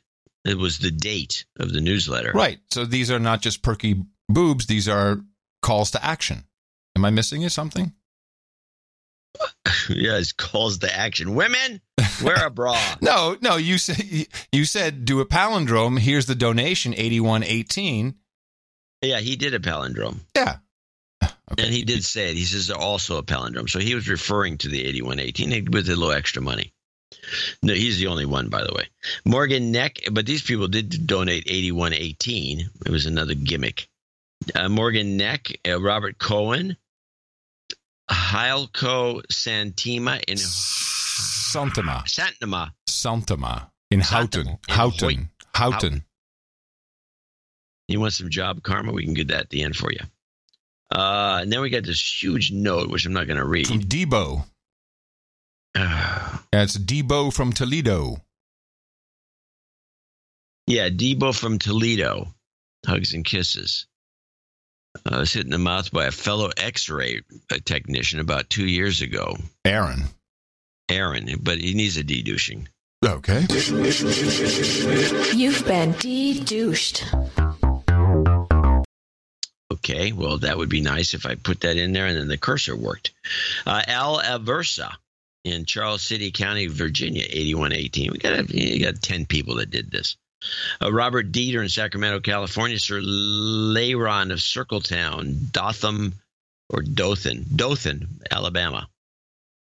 This fine newsletter compels me to donate. Sir Kevin McLaughlin, Viscount of the Moon in Norcust, in Locust, North Carolina. Gabriel Gabrielson. Oh, wait. He has Sir Kevin McLaughlin, Viscount of the Moon.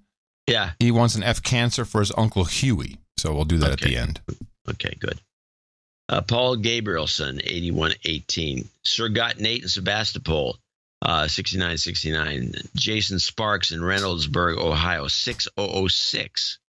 To the small boobs. and so says Mary Bruff, 6006 in Wheat Ridge, Colorado. And she needs test-taking karma today, coming up. Anthony Rodriguez in Faber, Virginia, 6006. Yeah. Okay, same thing. Yeah. Constantine Theophilus in Woodstock, Illinois, 5556. And needs Stephen jobs Lind, karma, which we'll have for him. Jobs karma. 5556 from Stephen Lind. 5555 from Robert Bruckner. 5555 from Pete Federici. Jobs karma coming. I don't know what all these 5555s are about. Carl Madden, 5555 from Enfield, UK. He's got a birthday coming up. Sir Bob of the dude's name Ben. Birthday. Yeah. Is Carl Madden on the birthday list? Yeah, he sure is. Sir Bob of the dude's name Ben. NC4RG, 73. 73s. Kilo 5 Alpha Charlie. Echo Mike, 5335. Mike Martinez, 5111. And finally, the $50 donors, including name and location, Bradley Ledden, Jason Van Buskirk, Caleb Crossman in Salem, Oregon, Black Knight Sir Lineman of the Net Raleigh Hawk. Black Knight Sir Lineman of the Net Raleigh Hawk. I can't remember. That's from Anna, Illinois. Tyler Schimpf in Bothell, Washington. Luke Barnes in Salem, Oregon. Don't inhale him.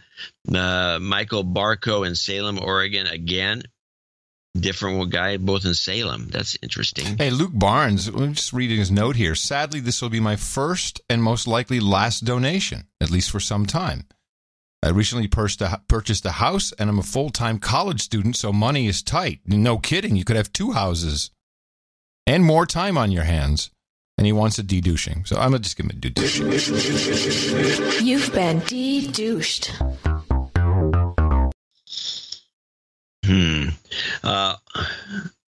Michael Barco, we mentioned. Oystenberger, yeah.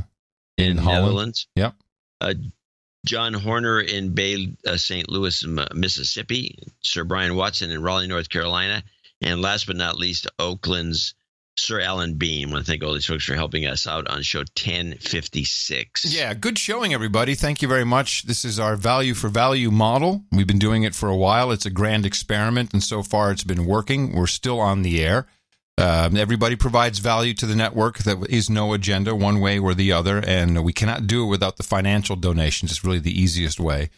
And just send whatever you think the show is worth to you. That's always been our position, and we appreciate how much people appreciate it. And another show coming up on Sunday. Remember us at Dvorak.org/NA. Okay, we got lots of karmas to deal with here today. You've got karma. Jobs, jobs, jobs, and jobs. Let's vote for jobs. You've got karma.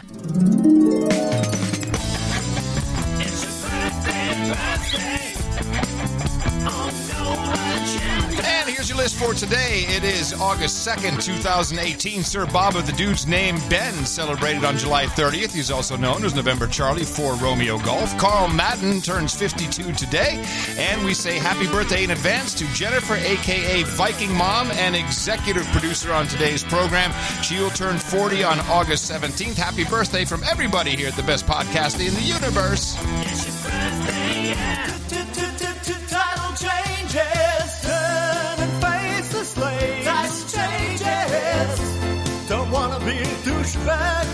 Sir Fact Bass came in with another donation that brought him up to level of Baronet on our peerage map, so he will henceforth be known as Baronet Yanamean, Yahnahmean.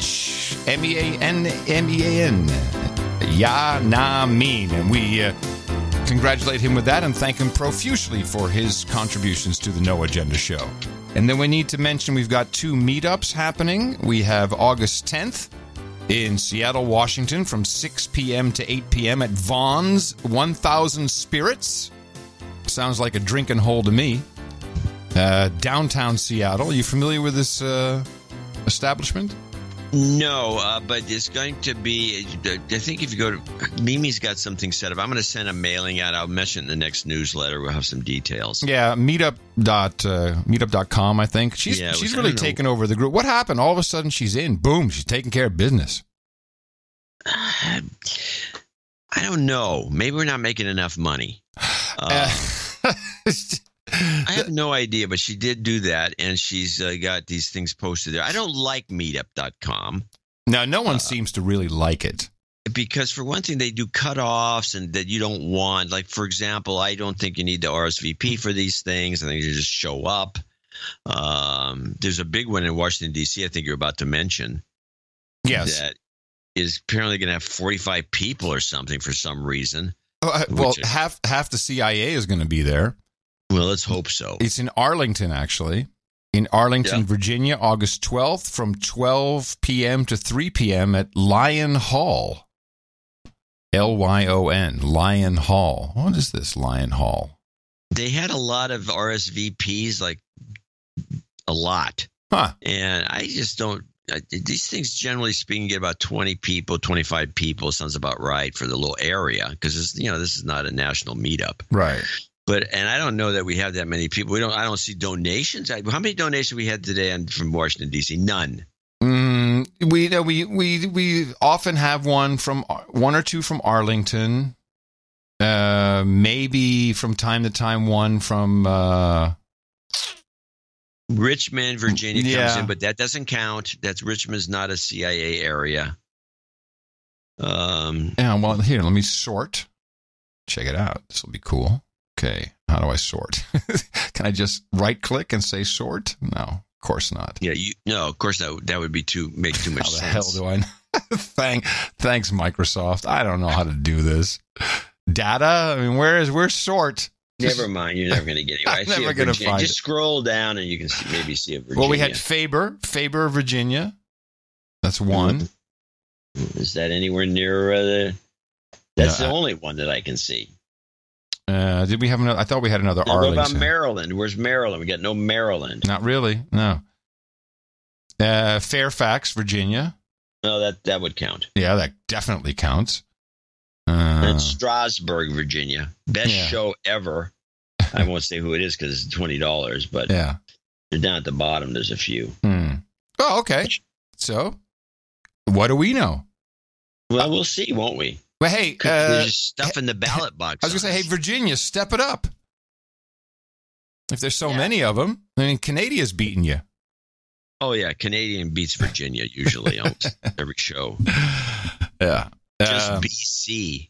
And Tina the Keeper is working on the Austin, Texas meetup. It seems consensus is Saturday. A lot of people will be flying in. A lot of people travel. Some people said, we really want it to be Friday. Then we have the whole weekend. It's like, no. Look, it's just going to be a few hours on Saturday. And we're thinking maybe one of these cool beer places. What do you call them? You got plenty of beer places in Austin. Yeah, beer place. Yeah. Now, the reason for doing Friday, we're doing Friday because there's two arguments that go on every time you want to do Friday or Saturday. The Friday argument, which I had in Sacramento when I did it on Friday, was, hey, we're here. We commute to work. We're in Sacramento. We're in the city. We can do Friday. If it's Saturday, we got to come all the way from home, which could be an hour drive away, and it's just not. We're not going to do it. But we're already here. We're in Sacramento. So Friday's the argument is that people that are there don't have to go home, and then Saturday the problem is. I don't know what the problem is with Saturday, except they don't want to come in. So we try both. What's Washington, D.C.? Is that Saturday or Friday? I only have the... That would logically be Friday. What's August 12th? Let me just check on the calendar. August 12th is Sunday. Oh. That's a very interesting. We wouldn't think of Sunday as a meetup day if we were going to attend, obviously. No, we do a show on Sunday. Yeah. Oh, yeah. That's right. Yeah. They said they may be listening to the show as a group on Sunday. Oh, okay. Nice. That'd be kind of cool. Very nice. Okay. Algos, and more algos. We're all going to die. Well, in this case, it might actually be true. What is the largest commercial algo you've ever heard of that is being sold as genius? The one-click buy on Amazon? No.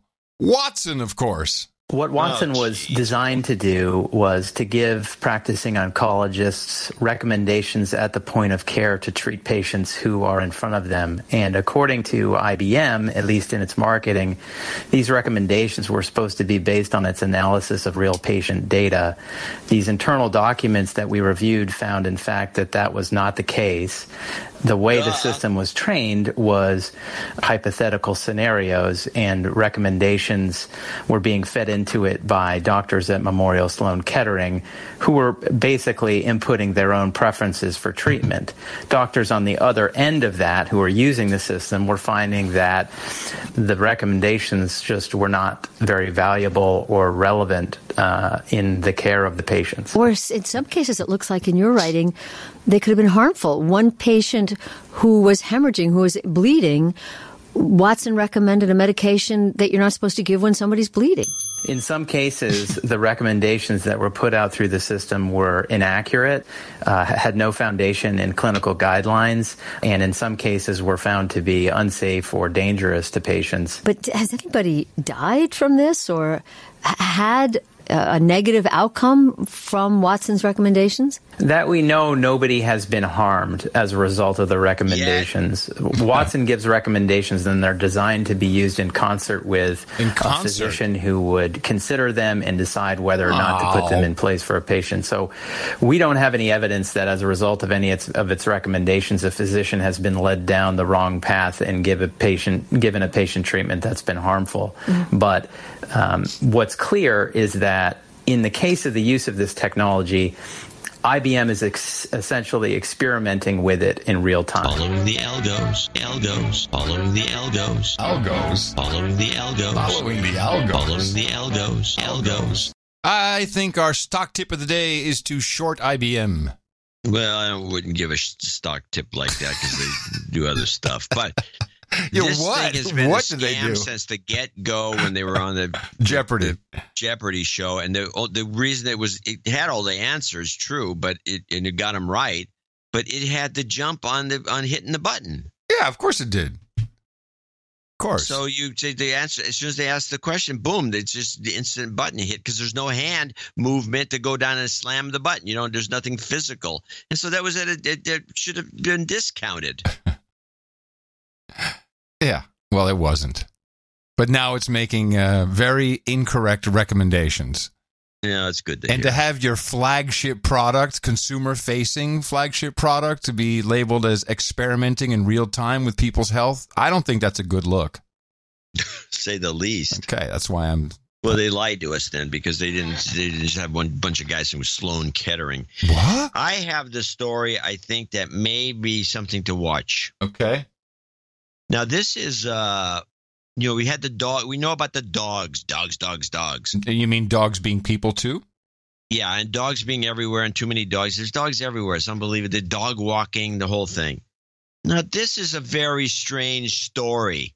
This is the weird dog saliva disease. When he gets out, Greg Manteifel wants to drive his motorcycle again. His wife, Dawn, is hopeful prosthetic technology can make that possible. Little things in life, it's like you take for granted, I guess. In late June, what appeared to be a simple flu turned into something much more frightening. He just exploded into bruises and swelling, and he just became worse. Doctors told them Greg was having complications from an infection, later discovered to have come from a bacteria found in dog saliva. We counted about 8 dogs that he probably came across. He doesn't want anybody to think he doesn't love dogs anymore. He loves his dog. He wants to see his dog. I mean, because it's not the dog's fault. It was just some crazy thing that happened. Now, without both legs, both hands, and surgeries still ongoing, Dawn says the man she loves is battling back with an unflagging spirit. Yeah, what is the story here? I read this. The dog licks the guy. Yeah. But where did he lick him in the nose and a cut? We don't know. But he got licked. The next thing he knows, he loses both arms and both legs. Sorry, I'm laughing. The only thing I can think of that would cause this and all the bruising, all the rest, it really does sound like leprosy. But that was extreme case then. How long did it take before he was between the lick and the chop? Well, they don't explain that. They don't explain why it wasn't stopped. They don't explain why it wasn't given antibiotics immediately. They don't explain anything in this story except the dog licked the guy and then he lost his arms and legs and in what sounds like leprosy. Now, it's possible that dogs carry leprosy. There's something going on with the story. Good meme. Maybe it's time for some vaccinations for our dogs. There's a market. There's a big market. Huge market. Either that or it's the cat lobby. I'm not sure who's behind this story. The cat lobby. You know, I don't have to Bing it. I'm sure there is one. I'm sure there is a lobby for cats. Anyway, we have to keep tabs on this because this story's not going away. I'm liking the vaccination angle. I think I'm not going to argue it because the vaccination, if they figure out what it is. Yeah, dogs, yeah. Then it's just a scam. And there's the word. Dame Tanya, Viscountess of New York City, sent us a personal dog note. No agenda memes keep popping up, I realize, because you guys spot these things a mile away. This past weekend, I went to the wedding of a millennial couple, and their dog walked down the aisle with the groom and both of his parents and was part of the wedding party. It was a dog-themed reception with each table named after the couple's friends' dogs. Oh, my God. Dogs are people, too.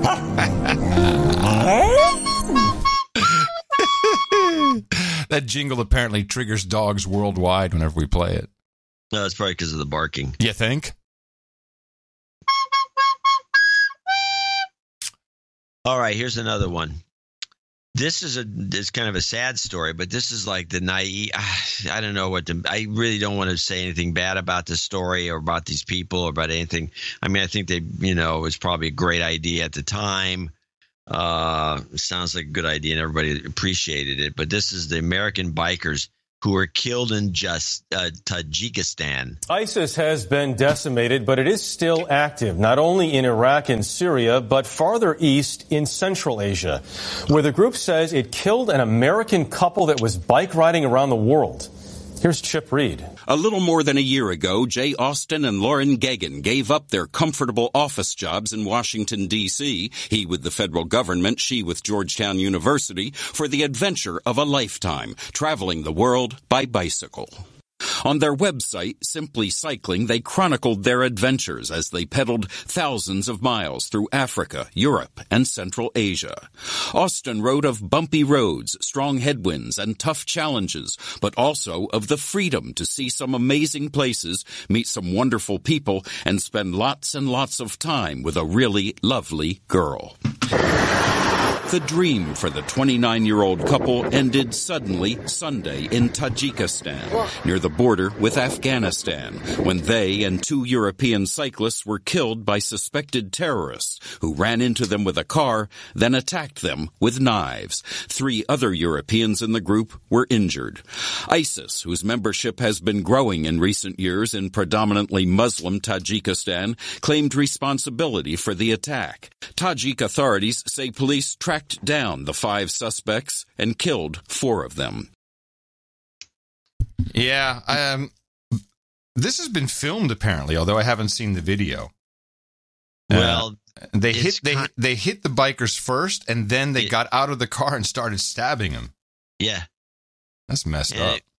And I'm thinking, bicycling in the wine country of France through, or down the Rhone Valley is one thing. But bicycling in Tajikistan or anything, that's like this, it's just, I don't know. Maybe I'm just conservative, but it just seems like it doesn't seem safe. No. And it's not. No. It's sad. The whole story is sad, but it's also confusing. I'd like to know why. What's the point? Why did they do this? Did ISIS claim it? Yeah. ISIS. The story goes on. ISIS did claim it. Did they say why? No, they don't. Just because of. I mean, what? Since when is Tajikistan? They hate bicycles. I don't know. Maybe they. There's your future right there. It started off with a podcast about hating bicycles, and before you know it, they were mowing them down in the streets. I've got another one of these stories. A voter ID story as presented. This is the voter ID story as presented by CBS. Yeah, I don't know how much of a story this is. President Trump says he wants to require all voters to. Well, yeah, it's just immigration blather, right? No, this is because Trump said, okay, there's a big. About him saying you need an ID to buy groceries. Yeah, even though it was very vague, and he's just talking to one of his audiences, one of the big rallies where he just says all kinds of stuff, and so everyone jumped on it like he's an idiot. All right. President Trump says he wants to require all voters to show a photo ID when they go to the polls. The president was in Tampa, Florida last night for a rally ahead of the state's primary this month. Mr. Trump pushed for voter ID by making an erroneous comparison with grocery shopping. If you go out and you want to buy groceries, you need a picture on a card. You need ID. You go out and you want to buy anything, you need ID and you need your picture. A photo ID is only required for buying certain items such as alcohol, cigarettes, and certain medications. With more on the president's remarks, we want to bring in CBS News White House correspondent Weijia Jiang. Hi, Weijia. Critics argue voter ID laws disproportionately affect minorities and poorer populations. Is that a concern for the president, or is all of this just playing to his base? Well, that is not a concern. That is a concern that critics have when the president continues to bring up this issue, which is not new for him. In fact, he adopted this line of attack on the campaign trail, and he claimed that 3 to 5 million people voted illegally in the 2016 election, and he made those claims without any evidence, and to this day has yet to provide it. But critics say, in fact, when you look at different studies that have been made, in fact, one from the NYU Law School that really examined the number of fraud cases during the election, it was 35. Bull crap. Oh, please. What was 35. this? 35. You're telling me in the entire U.S. election there were 35, and that's it? The problem is that there is no verification when you register. That's really where the problem begins. There is no centralized database, and there's a whole bunch of reasons for that. There's no verification when you say, yes, of course I'll register. And in fact, the motor voter registration drive, college kids pushing at schools, hey, just register. Yeah, but I'm not a citizen. Just register anyway. And then you get signed up, you go, they say, you're registered, you're good to go. There's no check anywhere. Yeah. So I think I don't understand why we're all about this ID. Let's just do that with the registration process.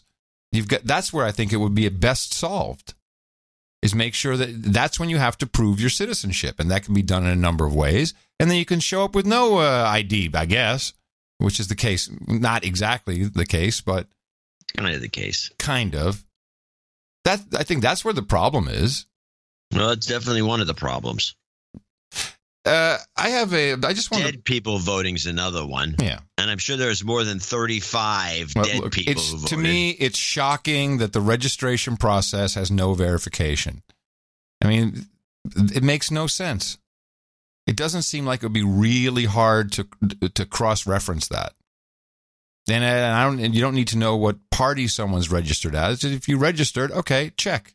Done. That's it. And then, cross-reference with the dead file. I mean, there's a master file for that, too, of dead people. How can this be so hard? And the answer is there's a lot of people who don't want it.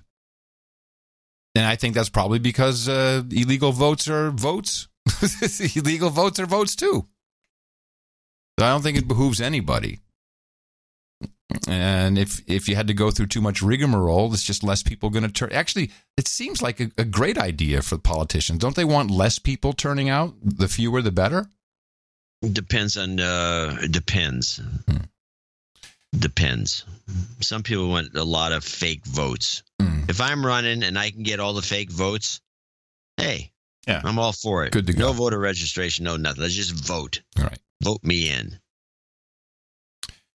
Final clip for me is I have some. I want to provide some feedback since I understand these situations, and this guy needs to shut up and stop over dramatizing his life. This is Jim Acosta. Oh, geez, what is with this guy? Now, we probably all saw the video of him on his little podium there at the Trump rally, and people surrounding him saying CNN sucks. Yeah, that's good. But just from your observation, did that seem like a lynch mob to you, an angry mob, or did it seem like people who were just having a good time saying that you suck? I think it was people having a good time saying that you suck. Yeah, if it was a lynch mob, the guy had been knocked down. Exactly. Has become one of the president's favorite human punching bags. CNN chief White House correspondent Jim Acosta. Jim, we've seen your videos, and I've been to these events too. I've met with countless Trump supporters. Even I was shocked at the level of vitriol that was aimed your way last night. Give us an idea of what it felt like to be in the middle of it. Well, Essie, I mean, honestly, it felt like we weren't in America anymore. I don't know how to put it any more plainly than that. Americans should not be treating their fellow Americans in this way. But unfortunately, what we've seen, and this has been building for some time since the campaign, I've been talking about this as an issue since the campaign, when the president during the campaign referred to us as the dishonest media, the disgusting news media, liars, scum, and thieves, and so on, and then he rolled that right into office and started calling us fake news and the enemy of the people. He is whipping these crowds up into a frenzy to the point where they really want to come after us. And we have these bike rack like barriers around the press cage, as we call it, to protect us essentially from people who might take things too far. It's unfortunate because, and I try to calmly talk to a lot of these folks at the rally last night to say, listen, hey, tell me what you want to talk about here. Why are you guys so upset with us? And they would kind of go through a list of questions. Most of the questions were about, why don't you guys report positive news about the president? And I said, hey, you know what? We do that. We were reporting on this positive job numbers in the economy last Friday, and my sense of it, Essie, is that that these opinions that these folks have at these rallies, they're shaped by what they see in the primetime hours of Fox News and what they hear from some conservative news outlets that just sort of give them this daily diet of what they consider to be terrible things that we do over here at CNN. It's very unfortunate, but it's a pitting of American against American, and honestly, it needs to stop. Okay, Jim Acosta, you're a whiny little bitch. Man, I've been in this situation. You know what? You scared little man of people calling saying CNN sucks. Did you really feel scared? Try MTV Spring Break. Okay? Stand up in the middle of spring break and have people going, Metallica, man, play more Metallica. It was a sport to throw beer on my hair to get it to go flat. It was a fucking sport during spring break. Do you have any video of that? Oh, there's tons of it. The Budweiser boat. I'm flatlining on my hair like Mona Lisa. And I had some hair back in the day. Oh, yeah. This is what happens when it doesn't matter. Come on, you stand up. I didn't realize this was going on, man. It's American against American. Americans need to stop doing that, bro. It's really horrible. That's what you should have said. You should have gotten on the mic and said exactly what Acosta said. That would go over. Hey, don't do that. Americans against Americans, you got to stop it. And you know what the response would be? Metallica! I know exactly how they've that been throwing the cans at you. Yeah. I mean, beer. I've had so much beer thrown on me. It's what happens. It's when people are all jacked up. It's like, get used to it. Oh, this drama. This drama. It's, what a douche. Costa's not very good, but he is good at complaining. That he's good at, yeah. And framing, complaining and framing. Yeah, framing. I do have the dignity. This is a funny story. This is in Philadelphia. One of the you have to just play this. The Dignity safety glass clip, which has gotten everybody all bent out of shape for pretty good reason. A controversial bill is currently working its way through City Hall, designed to regulate stop-and-go liquor stores. Now, one part of the bill would force business owners to take down bulletproof glass inside their stores. Here's the question. At what cost to their safety? Fox 29's Jeff Cole's live at City Hall. Jeff. Lucy, that is exactly the question. In a city that struggles with gun violence, there is a bill going through City Hall here that would take down some of the plexiglass. Now, merchants say this is a question of safety. A city councilwoman says no, it's dignity for her constituents. Wait. Explain this to me. What's going on here? Okay, we're in the inner city. The worst part of a city, the inner city, which is just, poor people in a liquor store where they're selling, probably shouldn't even be there, selling liquor to people who shouldn't be drinking. Mm-hmm. And it's like and they get robbed all the time. They're constantly getting robbed. And these are Korean stores. Mm-hmm. The only people that will serve this community are Koreans. And they built it like a slight fortress. So you go in there, there's a bunch, you can't shoot the guy and steal his money. You can't get in. You can't get past all these, this plexiglass, and they ask for a bottle of booze or something. It gets delivered through a hole, and so you can't go in and rob the place because before the plexiglass was put up, they got robbed all the time, and people get killed in some of these stores. Yeah. You see it all the time. It's like New York taxi cabs have a hole. So yes, exactly. So they put the plexiglass up and serve this community. And this woman, who's a black woman who is now being accused of being racist against the Koreans, which is a reasonable argument, but probably not the real reason. She makes this claim that it's an insult to the people who shop there, and it's a affront to their dignity, and this stuff should come down. Is the kind of dummies that run these cities nowadays. A racist plexiglass. I like it. Yeah. Outrage! That's what it's all about. Get your outrage. National attention, which is pretty funny. Yeah, well. Outrage does wonders. Outrage. And that is our program for today. The Q Vision will return on Sunday. You never know what could happen. Breadcrumbs everywhere. But at least we can see straight now, thanks to Q Vision. And I am coming to you from downtown Austin, Texas, where we make guns out of plastic and like it, printing them up in the 5x9 Cludio in the common law condo. In the morning, everybody, I'm Adam Curry. And from northern Silicon Valley, where we advise don't make a plastic gun, and if you do, don't shoot it. I'm John C. Dvorak. Until Sunday, we remind you to support us at Dvorak.org/NA. Until then, adios, mofos! Can I get a cab today? I quit the cab getting business. But for one more time, I'll do it. Because I have the whistle. Hey!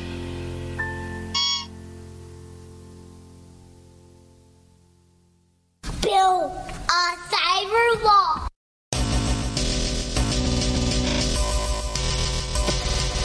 Build wall.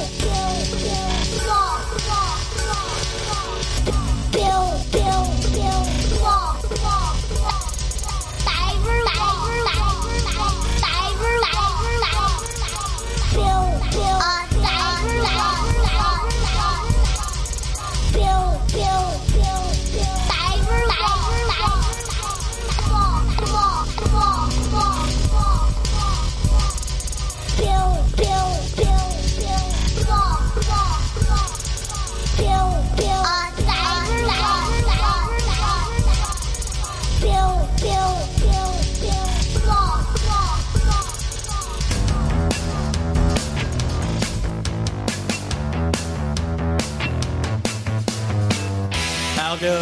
algo. Gotta chase those algos. They're everything that we need to know about you, so that we can bring you deals.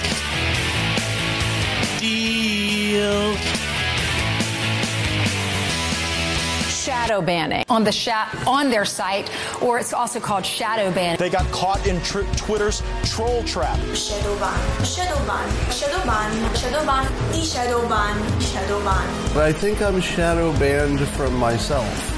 Shadow ban, shadow ban, shadow ban, shadow ban, de-shadow ban, shadow ban. We didn't. We do not shadow ban. Whatever, because they're shadow banning you, so they're not letting your tweets go anywhere. And more likely one is that I've been shadow banned on Twitter. I'm shadow banning you. Oh, yeah. On the chat. And even if it's just a brief moment to really connect. So thank you. Yeah, it was specifically about shadow banning it.